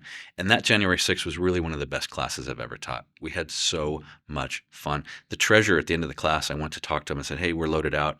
He says, "You know what? I could hear the class from down the hall all day, and people kept laughing. And all the classes we have here, I've never heard people laugh like they laugh in your class. We have fun." And I was like, "Well, thank you very much. That That's means they're awesome. enjoying Yeah, themselves." yeah. So the end of January 6th, I pack up all the gear into my car. I go home. It's late. I unpack everything into the garage. And by the next day, our town burned down, and all of my props from my classes were gone. Everything I had built up over 3 years to teach with, pardon me. So it was literally like unloading my car into an inferno. I had no idea, right into a furnace. I had no idea no one knew what was going to happen. But I had just come from such a high on January 6th, and we had such a great class. And I had brought out extra display. I brought out guns I don't usually bring, replica rifles and shotguns, and I had a bunch of 50 cal blank ammo on a belt that looked really cool. I just kind of a lot of dressed it up, like the art department guy that I am. And in retrospect, it all just evaporated. It was zeroed out. Um, in the ensuing weeks, I had a class 2 weeks later. Sorry. I had a Yeah, class two take it. weeks later, Yeah. and it was big borrow and steal, and I put out the word on social media and called friends, and everyone said, "What can we do to help? We want to get you back on your feet as fast as you can. Thank you for teaching this class like you do." And so I had guys in Portland, Oregon, Set Arms send me, "Here's some rubber guns, here's a couple holsters and some T-shirts for your people and hats." The prop houses, ISS, Cinema Weaponry, Target Props, all the big prop houses in LA stepped up. History for Hire, they stepped up and said, "What can we do to support you? Do you want some airsoft guns you can borrow?" So they lent me things for the class and cases to travel in. And I had my PowerPoint on my computer, and I was back in business, baby. And I had a full class 2 weeks after the fire for prop gun. And then the next day we did live fire learning at the range. My shooting instructor friends loaned me their steel targets and loaned me stands and everything we needed to get it back on its feet. So that weekend I had 2 days back to back teaching. And I was out there, bringing the gospel of gun safety yet again 2 weeks after the fire. But within that period of time after the 6th of coming from the high of that class, till you did your next class, what, 2 weeks later, did it feel like everything that you had transitioned to, or the reinvention of what you were doing, was at threat or gone? The 2 weeks after the fire were probably two of the worst weeks of my life. What made it The so bad? on on the 7th, I had come home. I was driving home at about 5:30, and I was coming down Woodbury Avenue, which is one of the main drags, and there was already heavy winds. It was about 65-mile-an-hour winds, peaking, and all the power was out. It was a blackout, and it was early enough in the winter that it was still dark, and even the traffic signals were out. Like, usually the traffic signals can still kind of function even in a blackout. Even the traffic signals were out. So people were collaborating and cooperating to kind of get through intersections and waiting their turn. We were being good citizens. As I'm driving down Woodbury, somebody left a discarded Christmas tree in the gutter in front of a house. Next to that tree was a young man with a cigarette lighter trying to get the tree to light on fire. And I'm seeing this and I'm incredulous, and I pull over just past him and I put my hazard lights on and I'm looking in the mirror. I'm like, motherfucker, this guy is trying to light a tree on fire. And I'm going to deal with this kid. However, I was probably in his 20s. I don't know if this guy's a psychopath or what. So I'm going to dial the sheriff's non-emergency number so I get them directly. I didn't want to dial 911. So I'm looking up the sheriff's non-emergency number. I'm looking in my mirror, and this kid's looking up at me and he's trying to light this tree. And I stick my arm out the window, look in the mirror like, hey. And after a minute or so, he gives up. He couldn't get the tree lit. So he takes his bicycle. He had a bicycle with him, and he walks it, and pushes it past me. And he's about 50 feet in front of me. I go, hey, are you trying to light that tree on fire? And he goes, yeah, motherfucker, fuck you. And I was like, God damn it. And I'm calling the sheriff to say, hey, this guy's doing this thing. And I go look at the tree, and I make sure it's out. The tree didn't ignite, but there was about a 1-foot square patch of black that he tried to char. And it was either the winds or the tree was chemically treated, but he didn't get it to catch fire, thank God. But I lost him in the darkness. While I'm looking at the tree, I lost the kid. So I circled the block a few times, and I made bigger circles trying to find this kid. He was all dressed in black, and I'm calling the sheriffs, and the sheriff said, okay, we'll send someone out. And I'm just beside myself. 65-mile-an-hour winds, total blackout. He's trying to start a fire. Like, this could be disaster. I had to release it to the sheriffs. You guys, they'll figure it out. We'll find this kid. So I'm driving home, and we have a taco truck that is the neighborhood favorite called 210 Tacos. And so I figure it's a blackout. I better get some food because I'm not going to want to cook. And so I stop at the taco truck, and here comes the sheriff, and he gets out to get himself a taco. And I said, hey, this thing just happened. He goes, yeah, I know. I was rolled on it. So I rolled. We looked for him. We haven't found him, but we'll keep an eye out. And I said, well, I hope you do find him because this is really bad shit. He goes, we're at half staff right now. I go, what? He goes, yeah, we sent half our units to Malibu for the big fire. Because remember, at this time, Palisades Was and already on Malibu was fire, yeah. already really on fire with the biggest fire in LA history already happening. And I go, wait, we're at half our sheriffs? What happens if we have trouble here in Altadena? What are we going to do? He goes, well, then we'll draw from resources from elsewhere in the county. Okay, that still didn't sound very good. That was at 5:30 to 5:50 at night. On the 7th. On the 7th, on Tuesday the 7th. So I drive home. My wife's still at work. And then we get a report of a fire in Eaton Canyon. So maybe a power line or something. There's a little brush fire starting in Eaton Canyon, which is 3 miles east of us in a canyon. So it's a ways away, and we're in the middle of a neighborhood. We're in the middle of a city. So it's not going to affect us, but still, it's going to be smoke. It's going to, I hope if it gets out of control. I call my wife, and she goes, should I even come home with the fire starting and all the smoke and the winds? Should I just stay at our business in Burbank? And I said, no, come home. It's better to be home. It's safer. We'll be together, and we'll figure this out. And she got really jarred on the way home because when she was trying to get off the freeway, there was a tree down on the freeway that she barely missed on the off ramp. So she was already shaken, and she gets home and, all right, trying to figure things out. I'm listening on the AM radio trying to get some report on our fire because all the reporters are with the other fire. So we're not really getting much information. So it's kind of Facebook on the phone with, because there's no power. And I said, I'm going to go drive and look for so see if I can see the fire. So I drove east 3 miles to Loma Alta, and I get there, and the first row of homes is on fire, and my mind is blown. I'm like, fuck, these houses are burning. There's no fire people. There's no fire engines. There's no sheriffs. There's nobody. But what there are is YouTubers with their goddamn cell phones. Hey, we're here in Altadena. We're checking out the fire, man. Thanks for all the likes. Appreciate it. And I was like, I wanted to punch these kids. I want to go, listen, motherfucker, grab a shovel and put out these spot fires because they're starting everywhere. Yeah, man, this is really crazy. And I'm okay. Zen, let me get my breath. And I drove south along the fire line for a mile, and I'm watching house after house starting to burn and spot fires starting. No fire engines, no fire personnel. Okay, shit. I may run home. Honey, there's some trouble. East side of our town is starting to catch fire. So let's do this. We're going to pack the cars and we're going to prepare to evacuate. And we got a warning on the phone, says prepare to evacuate from the county. Thank you. She goes, what do I pack? I said, pack clothes for a few days. We'll probably be out of here for a few days because the smoke damage is probably going to be kind of gnarly. So let's pack for like 4 or 5 days and get our important things like passports and our marriage certificate and some photos that are important to us. Okay. And she just kind of got paralyzed by that thought of what do I even pack? What is worth anything? Do I just walk away? I mean, plus we'll come back in a few days and this is just precautionary. So she packed a few things and I started packing stuff in my car and I grabbed one box of pistols that I teach with. I said, well, I'm going to have a class this weekend. So if we can't get back in here, I'm going to have this box of pistols at least and I'll figure it out. But it was precautionary because you know you're going to come back. So let me just take some really important things for right now. Periodically, I would drive about every 2 hours to look at the fire line. So I would go up to the northeast corner of Altadena, and I went up to the top of lake at Loma Alta, and I could see tractor trailers offloading D9 Caterpillar tractors.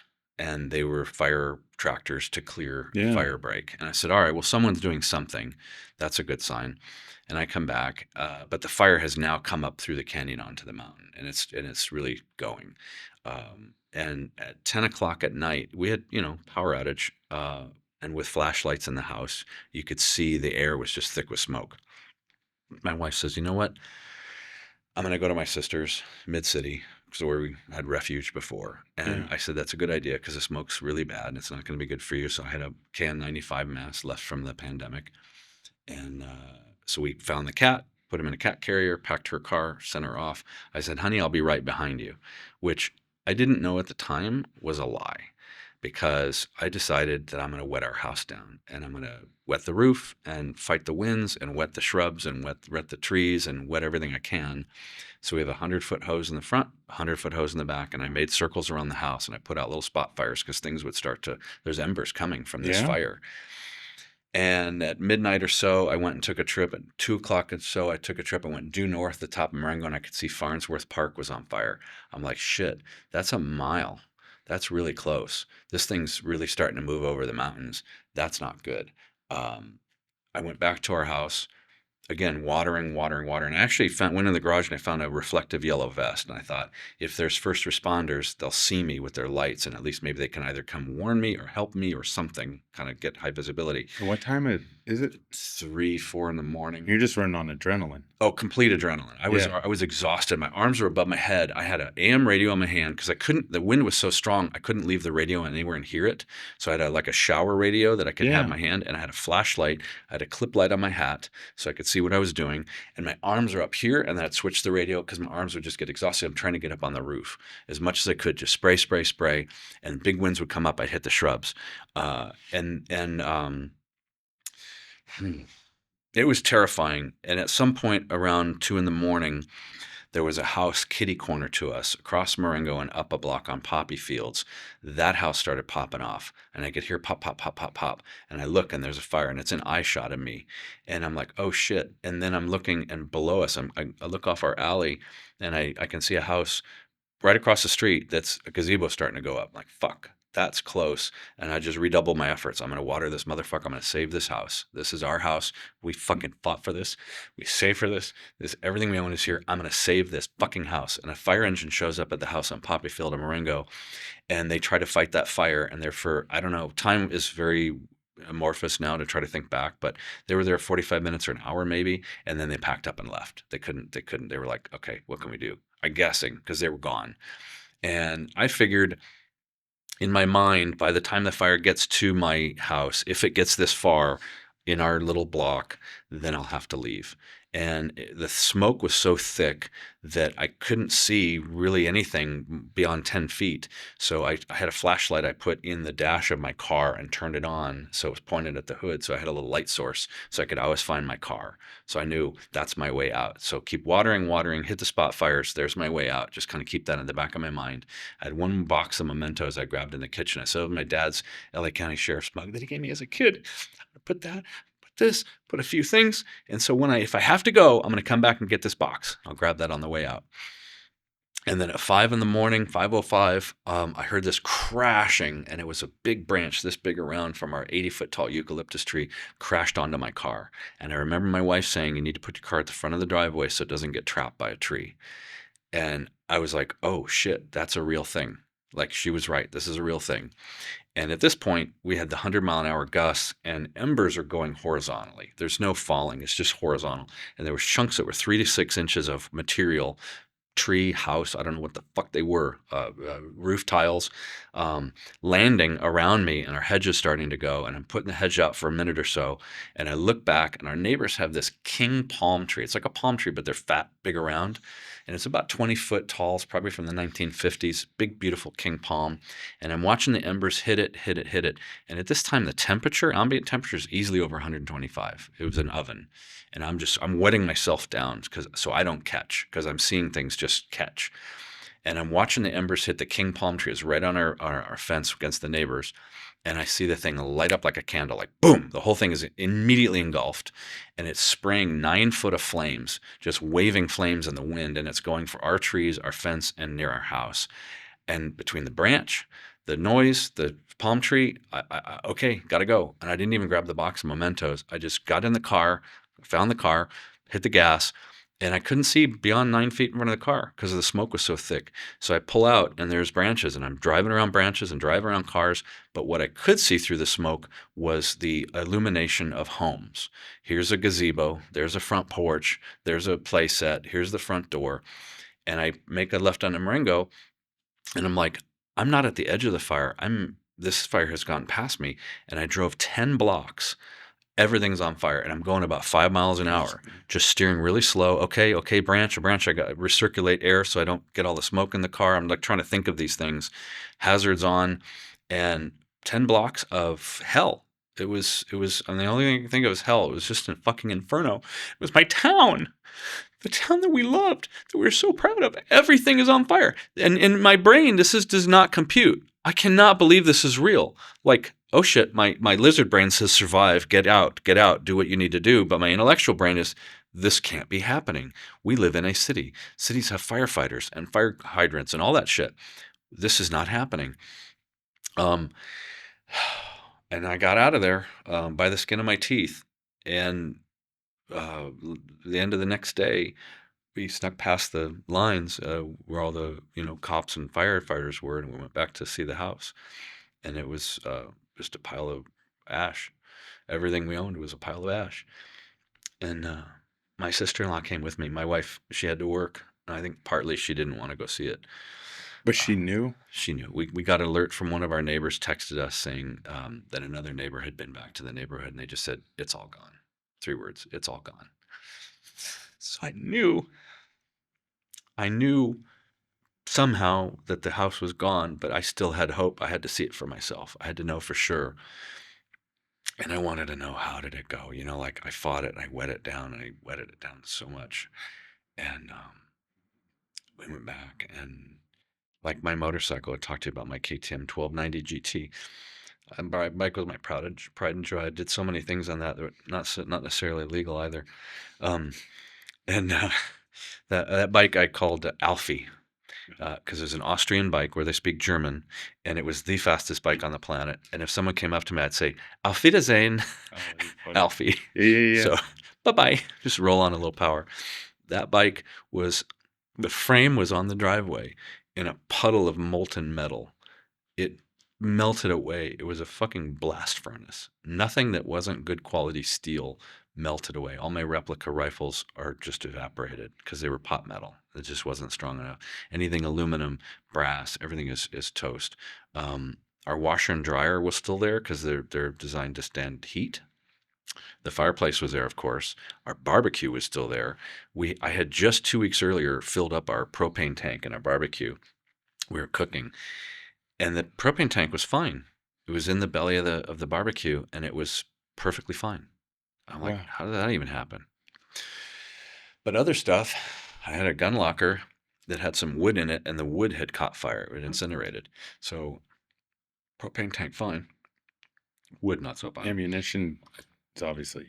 Don't get me started. Yeah, ammunition cooked off. And to dispel a myth, when ammunition cooks off from heat, it's not a round being fired through a gun. It's not been concentrated and directed. The brass and the lead come apart like a firecracker. And the heaviest part is the lead bullet, and that falls to the ground, and the brass case flies farther. So ammunition just cooked off all over like fireworks. My guess is the sound of that happening sounded like Van Nuys on 4th of July. So I know exactly what you mean when yeah, you say that too. Yeah. yeah. So all my guns, except for the few that I grabbed for the class, all the ammunition, all the targets, all the supplies. But beyond that, all the memories, artwork, my film projects. I'm a filmmaker, and so all my original, the first film I shot, it's called 1 Minute, the shortest film about our longest war. All the film and all the negatives I had in cans, and so I was able to find the tins. Hmm. The film tins survive, which I don't know how. They're all cooked, and the contents are gone. But just the memories and all of my wife's memories and all of um, 2 nights after the fire, we're having dinner with my wife's sister, and we're at a restaurant. And my wife looks across the table and she says, "Did you get that box of photos?" And I just sank. I'm sure the color left my face because a few years earlier, I was visiting my dad and his wife, my stepmother, and she had gathered all the family photos together, and she took them out of all the frames on the walls, and she gathered all the family photos, all the history, the tin types from the Civil War my dad had, all the memorabilia, her stuff from Lebanon, back in the day. And I go, "What are you doing?" She's moving the photos around. You're going to scratch them. And she goes, "I'm going to scan them all for the family." And I was like, hold on, hold the phone. I'm a photographer. I know how to do this, preserve the photos really well. I just don't want them to get scratched. So I'm going to gather them all carefully. I'm going to put them in this Pelican case, and I'm going to put a lock on it. I'm going to take it home. I'll scan them all and get a copy to everybody in the family. So we'll have the memories forever. That box was under our bed for 4 or 5 years. And I never got around to the project of scanning all the family history. And it was under the bed when the house cooked. And when my wife said, "Did you get the photos?" I couldn't even catch my breath. Like, there's our whole family history. I had charge of it, and it's now gone. I'll never replace that. And I have trouble living with myself for procrastinating and not having scanned them. And I feel guilty to all my brother and my sisters. And that'll be with me forever. That stuff's just gone. So, anyway, this is little things. I think every single day since the fire, memories come of, oh, I lost that. That's gone. There's no two of those. The thing I made, the thing I did, the whatever. Um, yeah, a lot of things can be replaced. I can replace the rake and the blender and all that crap and the bedding. But the things that are the touchstones of your life, the memories, that big Sir Jade stone. There's a stone I had by my bed that was very important to me. It was Big Sir Jade. And Big Sir Jade. it was a jade stone that's only found in the Big Sur region. They're indigenous to that area. And my Okay. my dear friend and mentor, David Schiffman, who passed away several years ago, gave that to me as a memento once. And it's just one of those things. It's a treasure. Hmm. Probably doesn't mean anything to anyone else, but it's a treasure. And those treasures are all gone. And, fuck. We identify so much with our belongings because they represent our past and our history and where we've been and how far we've come.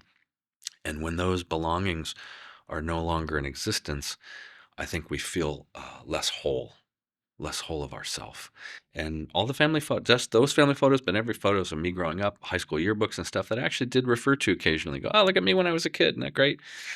Um, Gone. And I, as a photographer, I think I had about 80,000 photos that when I moved from Burbank to LA, I culled through. I made a week-long project, and I went through all these tubs of photos, and I toss, keep, toss. And I filed and organized, and I probably had 15, 20,000 photos that I kept. These are my pride and joy. These are the really best ones. Here's all the negatives, and this is the thing I shot there, and this is the thing I shot over there.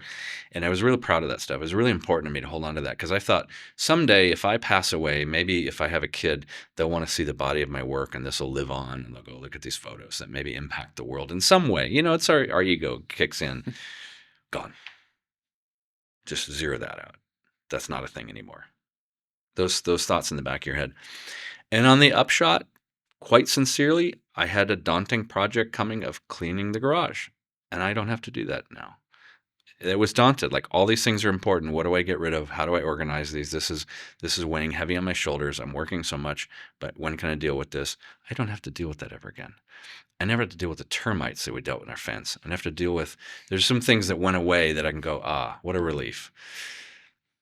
And now, when you travel light, you can travel faster and farther. So with less shit on my fucking back, I can make it's easier for us to, if we need to uproot, there's nothing to pack. So, and in the ensuing weeks, we have now amassed furnishings and blender and that kind of stuff, clothes. People have been so generous. The local 80 IATC local 80 Grips has a soundstage in Burbank, and all the locals got together and started organizing a clothing drive and a food drive and goods. And just a few days after the fire, and the business agent, the business manager of Local 80, Dijon Ellis, called me. He know that I lost my home. He said that he saw him when I was driving away from Altadena, and I was on the freeway and I was breaking down. I decided to document it on my phone, and I said, "We just lost everything," meaning Altadena is gone. I just left there. Altadena is completely on fire. It's fucking gone. This is 5 a.m. I'm on the freeway, and I posted that, and I said I tried to save the house and I couldn't. He saw that video and he called me and he said, whatever you need, if you need a place to stay, you can stay in our soundstage. We're going to set it up with cots. If you need, we're going to try to get food and shelter and clothes. Come, anything you need is yours. And he called me like 3 different days, and it meant so much to me. He cared. And he was inspired to open their stage and create this process where all these volunteers came together and they would donate things and sort the things and organize the things, and to do it in as dignified a manner as humanly possible. And so he said, come on down. We have clothes for you and your wife. We have food, supplies, everything you need. Come, and it's yours. So 4 or 5 days later, I think it was Sunday, I had the courage to go down there. And the people were so gracious. Everybody were their brothers and sisters. Like I said about when I started in the business, I enjoyed the synergy with which people worked. When we get on a show, you form a family really quick because you learn to rely on, I'm going to know right away who the key grip is and who the gaffer, who craft service, I'm going to loop customer, and we rely on each other really quick, and we all do our role. We all fulfill our role, and we bond, and we become a family like that. Because you have 20 strangers, we know our jobs, get in there, there's the mission, here's the script, light the camera, let's go. And that's what it was like after the fire. I showed up at this soundstage, and I recognized faces of people that I work with, and they just come over and hug me and say, we got you. And that meant so much. These are just coworkers that maybe I did a project with them 10 years ago with Dutch. Come on, you're home. And Dijon gave me a big hug when I got there, and the other leadership of the 80 gave me a big hug, and it was so incredible. And I just felt like, okay, I'm home. And it took me about an hour of walking around in a daze. And this gal, she was so funny. She goes, paper towels, you're going to need paper towels. Here, have some paper towels. And someone else said, let's get you a cart. And they had like a lowboy cart, like a Home Depot cart. And someone says, you need some of this. Canned food's going to be good for it. And I was really in a daze. Like, my whole world was gone. And I didn't know what to do or say or think. So I'm pushing this cart, and okay, you know what? Here's a pillow with a really cool Southwest design on it. And people donated the weirdest shit. And I heard someone say, people donate weird stuff like these couch pillows. And I go, I want that couch pillow. And I fucking held on to it. I walked around the soundstage picking up stuff, and I'm holding on to this pillow because it gave me something to hold on to. And I was like, this is a beautiful pillow. It was. And I still have it on my couch. It's like, it wasn't my pillow before, but I now have something. I have this lovely thing. And the Costume Designers Guild, Local 892, boy, I'm a dribbling mess. Costumers Designers Guild organized a clothing drive, and they turned their entire office into like a Marshall's, and they had a big circus tent outside, and they filled it with clothes and racks. And what costumers are really good at is organizing clothes and picking clothes for people. So they did exactly that. So come on down, bring your wife, and they would concierge. They would say, what's your size? What are your styles? Do you like, funky? Do you like new, classy, whatever? And they would go through on the racks, go, okay, here's a large, here's a large, here's a 32, whatever the size is, and go try them on, and then put them on a rack with your name. And when you're ready, you check out. And then they had gift cards for like Target and Albertsons, and so did Local 80. So you're going to need some food, and this will get you food tonight, right now. That was the thing. It's cash. You can eat now. And that was so important at that time because there's no insurance money coming. There's no FEMA money coming right away. Yeah. Everything's going to take time. Um, and so one of the best moments of that period was I found a shirt, this tan brown check shirt. It was a large. And I looked at the shirt and my eyes just probably were big as saucers. And I grabbed the shirt and it was my size. And it was identical to one of my favorite shirts that was in my closet that burned. And I go, I got you back, you little bastard.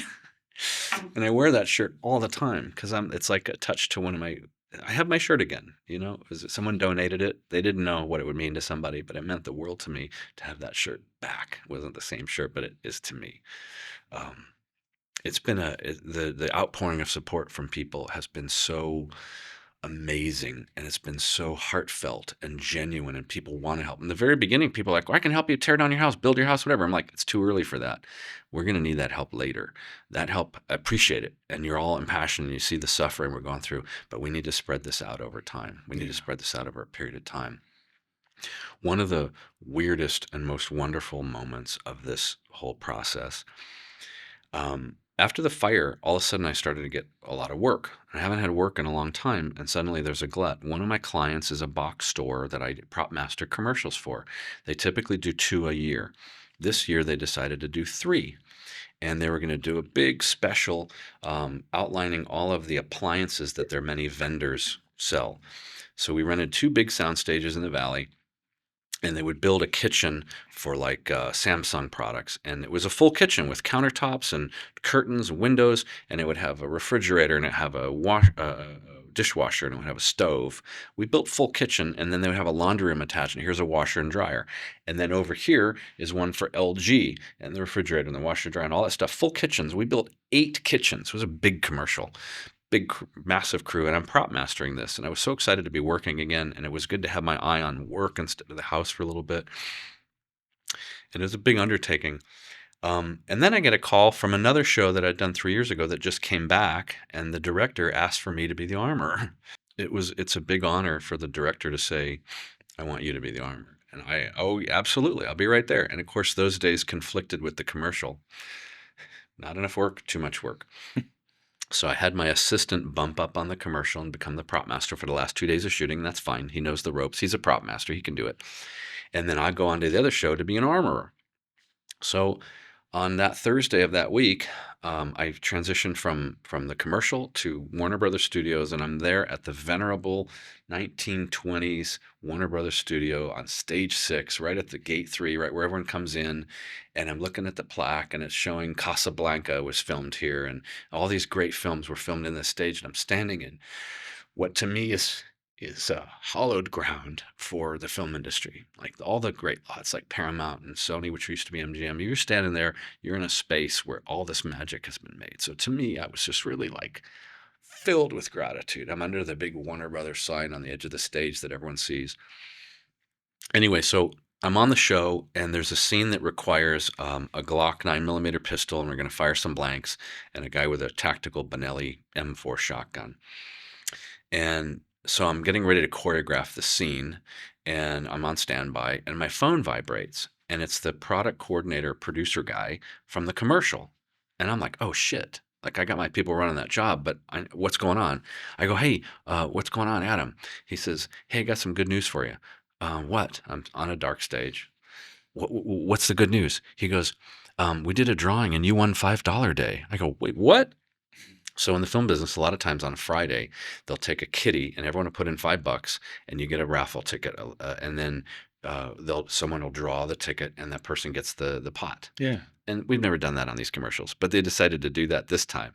You won $5 day. I was like, what the fuck? One of the producers won the drawing, and he said, this goes to Dutch because he lost his home. And he says, come by. You got $300 waiting for you. I was like, holy shit. Like, that is so cool. I'm not even there, and they're looking out for me. And it was just like, that was a sweet moment of Hollywood looking out for Hollywood. And he goes, and then they call for me. And, oh, okay, I'll call you right back. He goes, I have another thing to tell you. Call me back as soon as you can. I have another thing to tell. Okay. And now I'm drying my eyes. All right, so here's what we're going to do. We're going to point the Glock this way. He's going to keep his finger off the trigger. We're going to keep it pointed safe direction at all times. Any questions? I've got to be the guy again. Like, Yeah. I'm the crying guy. Now I'm the guy. And then we finish this little scene. I get back. Adam, hey, I'm in a dark corner of the stage again. What was the other thing you have to tell me? He says, the agency and the clients and the company got together, and they know you lost your home. You can pick one of the kitchens and take all the appliances for your house. You can have the whole kitchen. And I was like, I'm floored. I'm on the phone in the stage with a Glock 9mm on my hip, a bag of ammo in my pouch, and I'm holding a tactical shotgun on my phone. And they're saying you can have this whole kitchen full of appliances to help replace what you lost. I couldn't keep it together. It was bawling. And I said, thank you so much. Weapons, we need you on set, please. Fuck, I gotta go. I'll call you right back. And again, I'm like, okay. Yeah, hi. And I'm sure I was all red in the face. I never knew what I was going through. But it was this weird dichotomy of I'm doing a tactical battle scene. I got to be the tough guy. And then and this other job is calling me and saying, we're granting you all this. And then he said, I called him in again, and he says, we know you don't have a place to store this stuff because you don't have a home yet. You can keep it in our warehouse as long as you want. When you're ready, you come and get it. It was, that to me gave me faith in humanity again. It was such a sweet, thoughtful, meaningful gift that they were able to offer. So that was one of the highlights of this journey that has had a lot of lowlights. Yeah, you take my breath away talking about this, and I'm watching. I feel like I'm watching you tell the story, if that makes sense. Yeah. It's almost like I'm listening to an audible about it, and because that's Today's how story was brought to you by I know. Stories, LA Stories. It really is, man. So I have so many questions, but one, when you were talking about fighting the fire in your home, it felt very isolated. Yeah. Was anybody, I mean, I know you spoke about people who were filming, obviously, but when you were fighting, was anybody else doing that? Or like, at some points I'd be behind the house and I couldn't see what was going on in front of the house, but occasionally I noticed one of my neighbors would leave, and he has a white Tesla. It was pretty obvious, a pretty distinctive car. And I thought he was driving away. And then I'd see him a while later come back. And I realized he was doing what I was doing. He was going to check on the fire line. And I didn't have a chance to say, hey, or whatever. I was out there hosing you're all and stuff. consumed. So, yeah, he probably saw me hosing down when he came in. But I saw him leave 3 or 4 times. And I had left 3 or 4 times. So, but then I noticed the neighbors right next door to us. I saw them get in their car and head out. And then I got a text 2 minutes later say, let us know what happens. Okay. Or let us know that you're okay. Something like that. Well, thank you.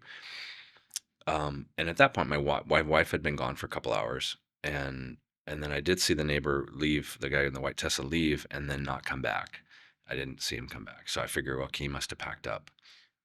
And I think it was good and prudent because we were all getting warnings on our phones saying, evacuate, you must evacuate at that point. And okay, thank you very much for the warning. And I kept getting warnings over the hours all night long because I think they can tell where you're at. They can triangulate. And I kept the AM radio as loud as I could so I could hear over the wind. I'm holding onto the AM radio, the flashlight, the hose, and it just kept back and forth and surrounding the house. And I started to feel like I was the last man on earth. I started to feel like everybody has left. No firefighters are coming anywhere. I've been to the fire line 3 or 4 times now. No There's engines, no firefighters, no sheriffs, no CAL FIRE, no mail inspector, nobody. And I was incredulous to that. I was in denial that our neighborhood was burning. I could see it. I could see the mountains and I could see houses. But intellectually, I was like, this is not happening. and we live in a city. There would be people coming, right? There's firefighters coming. Uh, it I still have trouble finding the words to describe the sense of abandonment and frustration.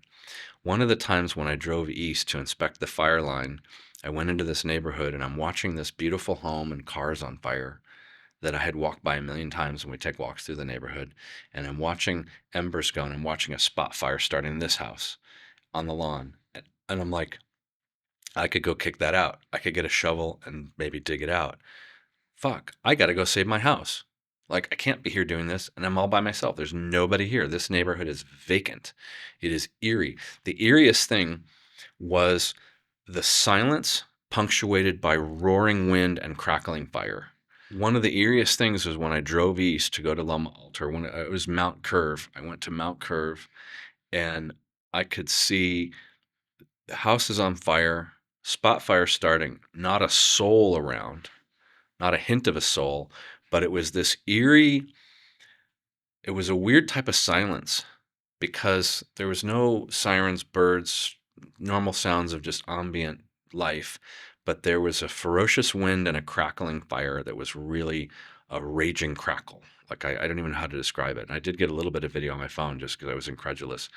Um, but standing there, I was in my car, and I remember just all these embers going by, this house burning, the spot fire starting, and I'm looking over there at a vintage Volkswagen in front of this guy's house, and it's starting to catch fire. And I'm like, that car is on fire. Like, again, I banged my steering wheel and I screamed as loud as I could. I just banged on the wheel and I fucking yelled. I said these words. I said, nobody's coming for us. I remember yelling that out loud in my car. Nobody's fucking coming for us. And I went back. And that was just one of the little punctuated moments when I was trying to save the house. Um, And when you were driving after you'd pulled away, I mean, the branch that fell, did it fall on the roof, the hood? Yeah, it fell on the back roof of my car, and I heard the crackle of the branch breaking, and I heard it hit the car. And the diameter of the branch was this big, but it was a really long branch with a lot of, But you know, enough to where you're able to chunks. pull out, Yeah, it was on the right? back of the Yeah. car. Well, and so what I did is I ran around to that side of the car that it was closest to, and I hefted it and I hefted it until I got it off the car and put it on the ground. So I knew the car had a clear path of travel forward, but that branch ended up next to the car. Um, In those 10 blocks you're driving, did you see anybody else? So what I did see as I was going down Altadena Drive was an emergency pickup truck with yellow flashers, and I think it might have been Cal Fire or one of those organizations. So I caught up to him. When I was doing 5 or 10 miles an hour, I was going faster than him, and I couldn't tell. I think he had spotlights on the sides, like looking at what's going on. And I got in behind him, but no sirens, no microphone saying "Get out of your house, evacuate," none of that. But he had yellow wigwags on, and I followed him for a little bit, and then I was like, okay, bye bye, fuck this, and I went around him, and then I can get back up to 10 miles an hour instead of 5 or whatever. So I think they were looking. I think they were in life saving mode, so they're probably looking for people burning or Oh, something. I don't gotcha. know. That's my guess because no one was putting anything out. No one was stopping spot fires, and again, at that point, what are you going to do? But that was the only person I saw was that one truck. But other than that, just no life, no people, no one evacuating. I think they had all evacuated between like 8 p.m. and midnight from our part of town. And as I understand it, the And West that was Alt on the 7th. that was on the night of the set was the morning of the 8th. Oh, So it's the by then it morning. was 5 and Oh, change because okay. remember it started at 6:30 p.m. on the 7th. So at 5:15 is Gotcha. when I was leaving on the 8th. That's right. Apparently on the western part of Altadena, they were not getting alerts. They hadn't sent out the alerts until about 3:12, 3:15 in the morning. And when they were alerting people on the west side of Altadena, they'd get the alert, they'd wake up, and they'd see that their fucking hedges were on fire. Or it was 400 feet away. It was too close to do anything. So I talked to a couple families. When they got the alert, they looked out, and it's glowing hot outside their window. They grabbed clothes, got in the car, and got out. Nothing else but the clothes on their back. And my heart goes out to them because they didn't have a chance to do. We got our passports. We got a few outfits. You know what I mean? I feel like we're a leg up on the competition in that sense. We got enough stuff to get by for 3 days. Big deal. But all the deaths that occurred in the Altadena fire happened in the west side. the people that didn't get alerted, 17 people died. And I was like, in hindsight, it was like, I wish I could have been banged on doors. I wish I would have hit my horn as I was driving through the neighborhood, something to kind of alert people and wake people up. That's one of the most frustrating things. And a little bit of backstory, not to go too dark, is that the east side of Altadena is wealthier and whiter. The west side of Altadena is denser and darker and poorer. And so it was disproportionately more people of color that died in the fire than in the side that was alerted.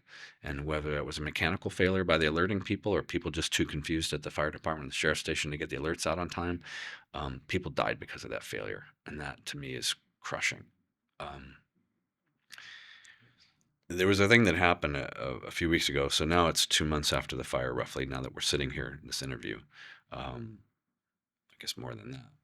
Fudge. But anyway,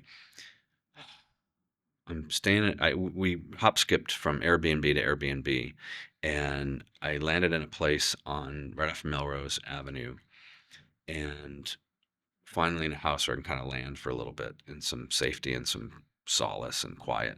It's not quiet on Melrose. It's the opposite of Yeah, I don't know Altadena anywhere on Melrose that's real quiet. at all, I at all. mean, you go all the way into almost Silver Lake, all the way down to where it dead ends over off Santa It's Monica. hustle and It's bustle, all and yeah, and the alley behind us is always people walking through there just as a commute to get off of Melrose or driving through or homeless with carts, whatever. It's just a very busy place. So one night I get on the Facebook Altadena group, one of the maybe beautiful Altadena, and a friend of mine who Robert F. Smith is a director of photography and he's a photographer. His home burned, and that night he took a lot of pictures and video with his phone while his wife drove, and it had been a month now. And at that month marker, he decided to download all those photos and post them. And so he was sharing his experience and posting the photos. And I'm looking at them and I'm reliving what I went through when I was driving through the eastern neighborhood, watching houses burn in frustration and then leaving our block. I was reliving that looking at these photos. It was really, really triggering. And at that point, I started to write down my experiences. And I talked about the night of the fire and fighting the fire for 7 hours and how I got out of there. And it was a narrow escape and not seeing any firefighters and talking to the sheriff and the guy with burning the tree. I wrote all that down and I put it on a Facebook post and I let it out. Like I put it on paper and let it out. And I started crying and bawling and screaming. And I'm not a screamer. This is, I never scream, but now I'm letting it out because I'm in this house all alone at this time and I'm private and it's not too close to other homes. There's like a bar on one side and there's an alley and it's like, okay, I can scream and I can let it out and I'm yelling, guttural yelling from my deepest place. My soul is yelling because I've fucking lost everything. Everything that I valued of material goods has now evaporated and I'm fucking screaming and then on the front door. Oh God, it's LAPD. I go open the front door. I walk out. Hi, officers, and I've got tears all over my face. How are you tonight? and before I let them speak, I said, I lost my home a month ago in Altadena, and tonight I decided to have a cry and a bit of a yell and a scream. And I'm not used to being in this house. I've only been here a few days. I don't know the neighborhood, and I'm guessing you were called because I was making some noise. And this lovely female officer, she says, yes. Somebody called because they were concerned. And I said, I am so grateful that somebody had the thought to call because that means somebody cared. And I'm so grateful that you guys responded and you came to check on me. And I want to assure you that it's me having a solo rant because I've just dumped my whole life in the incinerator and I needed to get it out. And I appreciate your being here. So she asked me questions, and I know my dad's a cop. She wants to be there to help me, but she also wants to quantify, did I actually murder somebody 10 minutes ago? yeah. Because there was all this screaming. So she was very compassionate, and her partner was on backup. And she talked to me for like 15 minutes. And she says, our hearts go out to you. We want to support you. Is there anything I can do? I said, well, to be quite honest, the meth heads across the street in this little homeless camp that had been here for a couple of weeks, can you do anything about that? Because they're a real nuisance. They're pissing in the alley by my house. They're littering. They're selling drugs. She goes, I know. We're working on that. I said, thank you. So within 2 weeks, they were moved out. Thank Right. goodness. But But she asked, "Can we do anything?" I said, "Yes, you can. Yeah. Be a cop and get these assholes out of there." Yeah. So, Yeah. and I get homelessness. I get it. I just lost my fucking home, but that's not the answer. Yeah. So that was so weird. I finally let it out. I finally had a chance to scream and shout and cry, and I was tempered by the rest of the world. Said, "What is all this? Stop." So weird.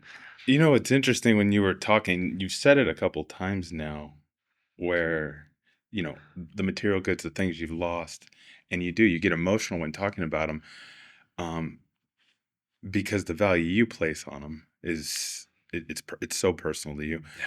I don't know if you ever seen this movie. I can't recall the name, but it had Susan Sarandon talking to Richard Deakins. They were talking about love, and he had his perspective of it. She had hers, and the reason why her character said that love was so important with another human is because they play witness to your life. I know exactly that scene, and that scene has been in my head for a long time. So when you were talking, it made me think about that because your item, it's not just yours, other people who lost their, things that were personal to them. It's part of being that witness to Yeah, your life, yeah. if that makes sense. Mm-hmm. That's what I take away from it when I hear you talking. And it doesn't feel materialistic. It just feels like those are fragments of your life that no longer can play witness. Yeah. And you're just like, pieces of you are gone now because of it. They serve as touchstones also, as a memory jogger. Right. You may not be thinking about that first kiss, but oh my God, I still have this little photo of the girl or the ring or whatever, that moment. You have something that'll jog that memory that brings you right back into that They space. talk about that with Alzheimer's, right? There's certain things that are able to bring Bring people their focus back. right in, yeah. So that's, yeah, when And I that hear you talking I about that. remember that movie, and I don't remember the name of the movie, but I remember the scene that the wife and the wife thought the husband might be cheating, so she hired a detective. Uh-huh. And the private detective came to her with pictures and said, "Yes, he's been cheating. Do you want me to pursue this guy and we'll file divorce papers?" And she says, "No, I'm not going to do that." And the detective says, "Why not? You caught him cheating on you." She says, "I can't do that. We've been together for 35 years, and he's been the witness to my life." And that was that added layer. That's Like, it was right. so devastating. And by all rights, you should kick his ass out of there.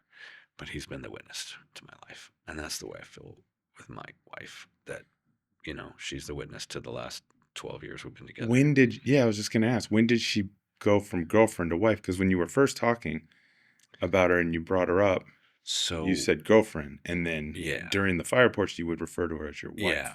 wife. When COVID and the pandemic happened, everything shut down. We moved in together.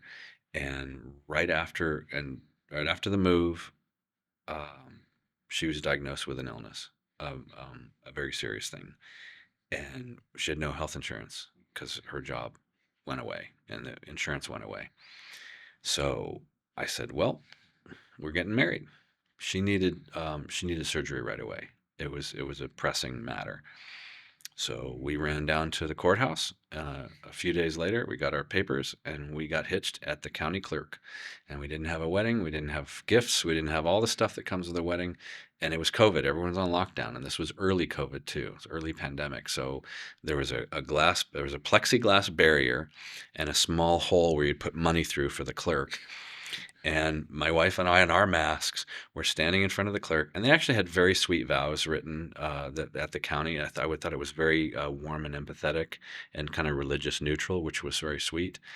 And so there's the clerk on the other side of this plexiglass screen, starting to read the vows out loud for us to repeat. And we're, I don't know, holding hands or handing a Bible. I forgot what it was, but the clerk would say, "And I," and I'm leaning down to the glass, to the hole in the glass, and my wife's leaning down to the hole in the glass so we can try to hear what the guy's saying through the hole. "Oh, and I support and cherish you." And it was this comical scene. It was like a Monty Python sketch because we all had masks on, Yeah, I couldn't can hear the see it playing plexi. out. Yeah, yeah. Yeah, and we were leaning in. Both of us just started leaning in. It wasn't meant to be funny, but we're literally leaning in. What's he saying? We're going to recite the line. "And I honor and cherish you forever and ever, blah blah blah, till death do us part." And we got the biggest, warmest hug. And there was someone standing there as our witness, someone else getting married. Thanks for being our witness. None of our friends could be here. And so we got married. And within a week, she was in surgery and she got cured. And she's had a clean bill of health ever since. But it was because of our union insurance that covered my wife and saved her life. And had I not had that, because this country in that way is so fucked that we don't have a national healthcare system, I was beholden to my employer. And thank God for the union, because the union negotiated healthcare wages and we got her better. And she is alive and very healthy today and has a clean bill of health. And I'm really proud of that. So hence, we're married. That's your wedding gift. That was my wedding gift to Yeah. her. But we never had a housewarming party. I told her, I said, this is our housewarming. It's got hotter and hotter. Shit. I said, Fuck. I said, when we do have our housewarming party, we're going to invite everybody over to our pad. Yeah, Because because it's up. literally all that's left You're just is hitting them now. cement pad. Oh, I've had a few weeks to I'm think about sure. post-fire You got great puns. material. Oh my God, yeah. Um, so you got to make light of it. If you can't laugh at it, then you're just going to collapse. When my mom passed, it didn't take me long, but she knew that, and we were good friends anyway. So, but yeah, we make jokes. We still make jokes this day. It's been over 20 years. Speaking of a pad, Yeah. are you planning to rebuild on this pad? Yeah, our plan is to rebuild the house. It's still a question of, do we try to build it exactly like it was, slightly bigger than it was, because the county will approve 10% increase in size on the same permit now, or a fireproof version of it, or do we do like a duplex or something on the same property? We're trying to figure out our options. We're navigating the waters of the Army Corps of Engineers. They'll come in for free. They'll cover the cost of leveling the land, Okay. which is a big cost. So they'll take out all the stucco and the debris and hazardous materials. They'll dig out the footprint of the house 6 to 12 inches, and they'll cart all that away. Then we've got to do testing on the land for toxins, because it's full of toxins, shit that was blown out of that fire, Yeah. chemicals, asbestos. And then we probably got to take a layer off the top of the land. So that's going to be a big process. Engineers, draftspeople, architects, contractors. We're going to now be needing all of those people. And we got to find the right ones that are a good fit, that are honest, that are not going to gouge us. And that's apparently a thing now. There's some gouging happening. And we want to build a living space that will honor the neighborhood and it will honor what was there to begin with, and keep, as much as we can, keep that charm. And right now we're fighting to save our trees, because the Army Corps of Engineers sent some arborist around with some knucklehead that labeled all of our existing trees and put a stamp on them with a barcode and marked them all for destruction. And they labeled the trees, most of them are labeled with the wrong breed. So whoever did it didn't know their Didn't even asshole from know. their elbow. Yeah. And so I've got to file papers with the Army Corps. I got to get an arborist and have them look at the trees and say which one of these trees will survive at least 5 years and it's not going to be a hazard to the workers. We'd like to keep it, because these trees are mature trees. When you've got an 80-foot Oh, I'm tall familiar with the eucalyptus, area. Yeah. you can't just go plant a new little elm tree. It's not going to be the same. And that canopy, that tree canopy, creates a microclimate. So if Altadena leveled its trees, it would be many degrees hotter. So we have to fight to preserve the trees. So step one, fight the trees, clear the land, and then figure out what the hell we're going to build. Estimates that we're getting now are 3 to 5 year build time before we're in a house, That's what we've heard. which is mind blowing. 5 years? Are you kidding me? But that's what we're up to. And then just a few nights after the fire, we're sitting at an Airbnb watching TV news, and there comes our brand new president saying he's going to defund FEMA. What the fuck? I'm sorry, you're going to defund the organization that's trying to keep us afloat, and we're going to raise tariffs on imports. So all the wood coming out of Canada that might help us build our home, you're going to raise a tariff on that at 25%, and you're going to get rid of all the immigrants. Who does most of our construction in California? I'm sorry, but it's immigrants. Bottom line. So you're going to get rid of the labor and materials we need to rebuild our home? That was devastating. That was just like knocked the wind out of us. So we'll see what happens in the near future. The erratic behavior of the orange guy in chief, the tan man, the spray tan man, it's unsettling. We're already unsettled. We lost our home. We lost our belongings. Give us something we can rely on. Give us a plan. Give us a plan that we can, really rely on. So. Sorry, that was a little bit of an event, but Jesus. No, this is the reason why we want to talk to you in 3 months, 6 months. a year, because this is a moving target of a journey, Yeah. and there's going to be so many peaks and valleys with it. I'm curious, do you have any plans or ability to save that portion of Gustav's garden? Well, my understanding, because we have all these wash stones there, like river wash stones, and it's my understanding that those have to go because they've Okay. been absorbed toxins, Oh, and then the earth has to be dug out a certain level. So, part of me wants to save the fence that's still standing, but even that probably really has to go. So I don't know. And there's a tree there. He's planted under his favorite tree that he always used to. We buried him right where he used to hang out. Like, this is your favorite spot. There's your tree. Have it. And I think that's why he defended it so fiercely, like his dad. Um, I have you ever listened? Do you listen to, I don't know, a business podcaster? His name is Mhm. Scott Galloway. Yeah, yeah. I listen to Scott Galloway. I like him quite well. So I just wanted to say something to you. Um, he talks a lot about masculinity, Uh-huh. right? And the lack of it. And there's issues with it in today's society with younger Yeah, generations, because he wants, for both sides, female and male, to be able to, flourish and thrive, because he yeah. talks a lot about that. One of the things while you were sharing your story that I kept thinking about was how he would talk about certain things he would define as masculinity that I happen to agree with. Like a person who breaks up a fight doesn't start a fight. Yeah. That's masculine. The way you share your story to me feels very masculine. It's both vulnerable, but I don't know it. I'm trying to figure out how to articulate it. It's vulnerable, but you're not leveraging it. It doesn't feel like that. It just feels very honest, Thank you. but you're vulnerable in a way that makes sense. It feels manly the way you're vulnerable, if that makes any sense at I all. I very much appreciate that. I think that I'm willing to be raw. And that took me a lot of courage over the years because I used to be caught up in this version of masculinity that said that I have to put on a facade, that I have to appear strong at all times. I can't appear vulnerable. And if you're vulnerable, it makes you weak. And if you're weak, someone's going to attack you, you're going to lose, and you're going to be fucked. I think the ability to be vulnerable and to be raw and express the real nerves under the surface also helps keep those from sort of brewing and stewing under the surface and then you explode. Because that used to happen to me when I was younger. I would hold all my emotions in, and then I'd be in a mild argument with my girlfriend at the time, and I would explode. And she'd be like, "Where'd that come from?" Well, I've been holding all that in all this time.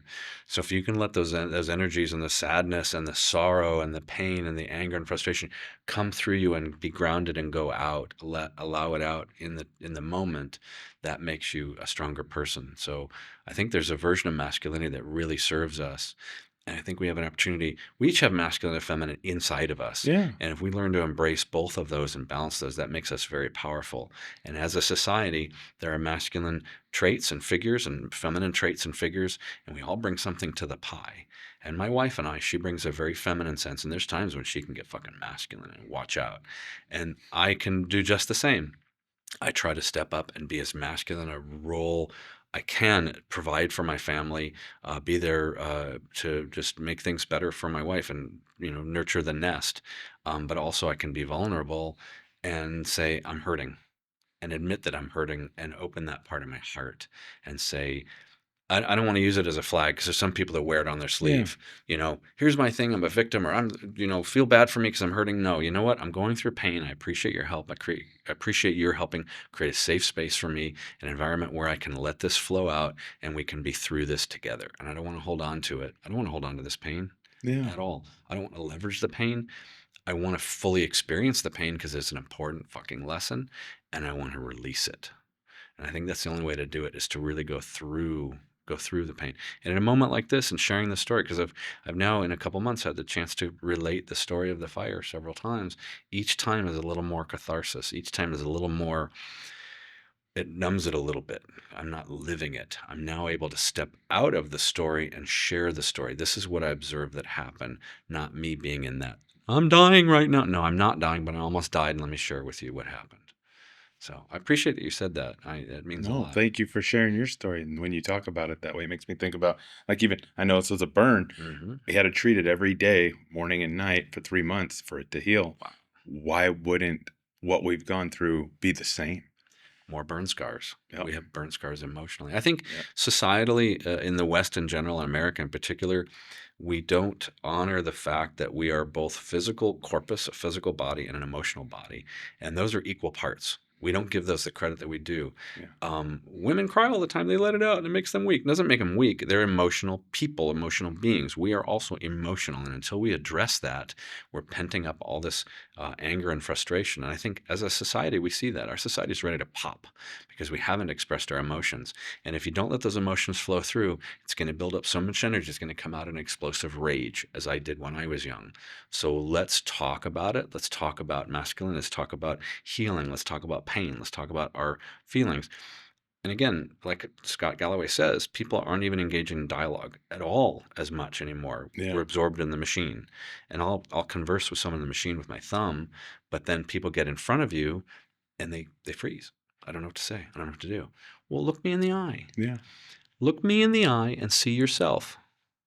That's the best thing you can do because you are me and I am you.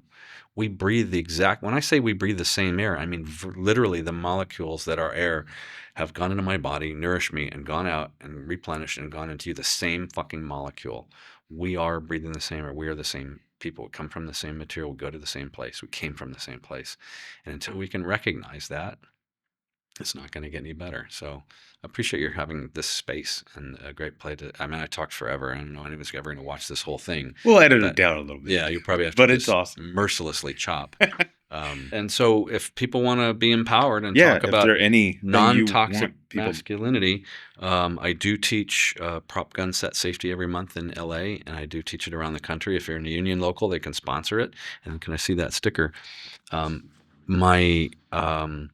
My other company is Live Fire Learning. So every weekend I teach here in Los Angeles.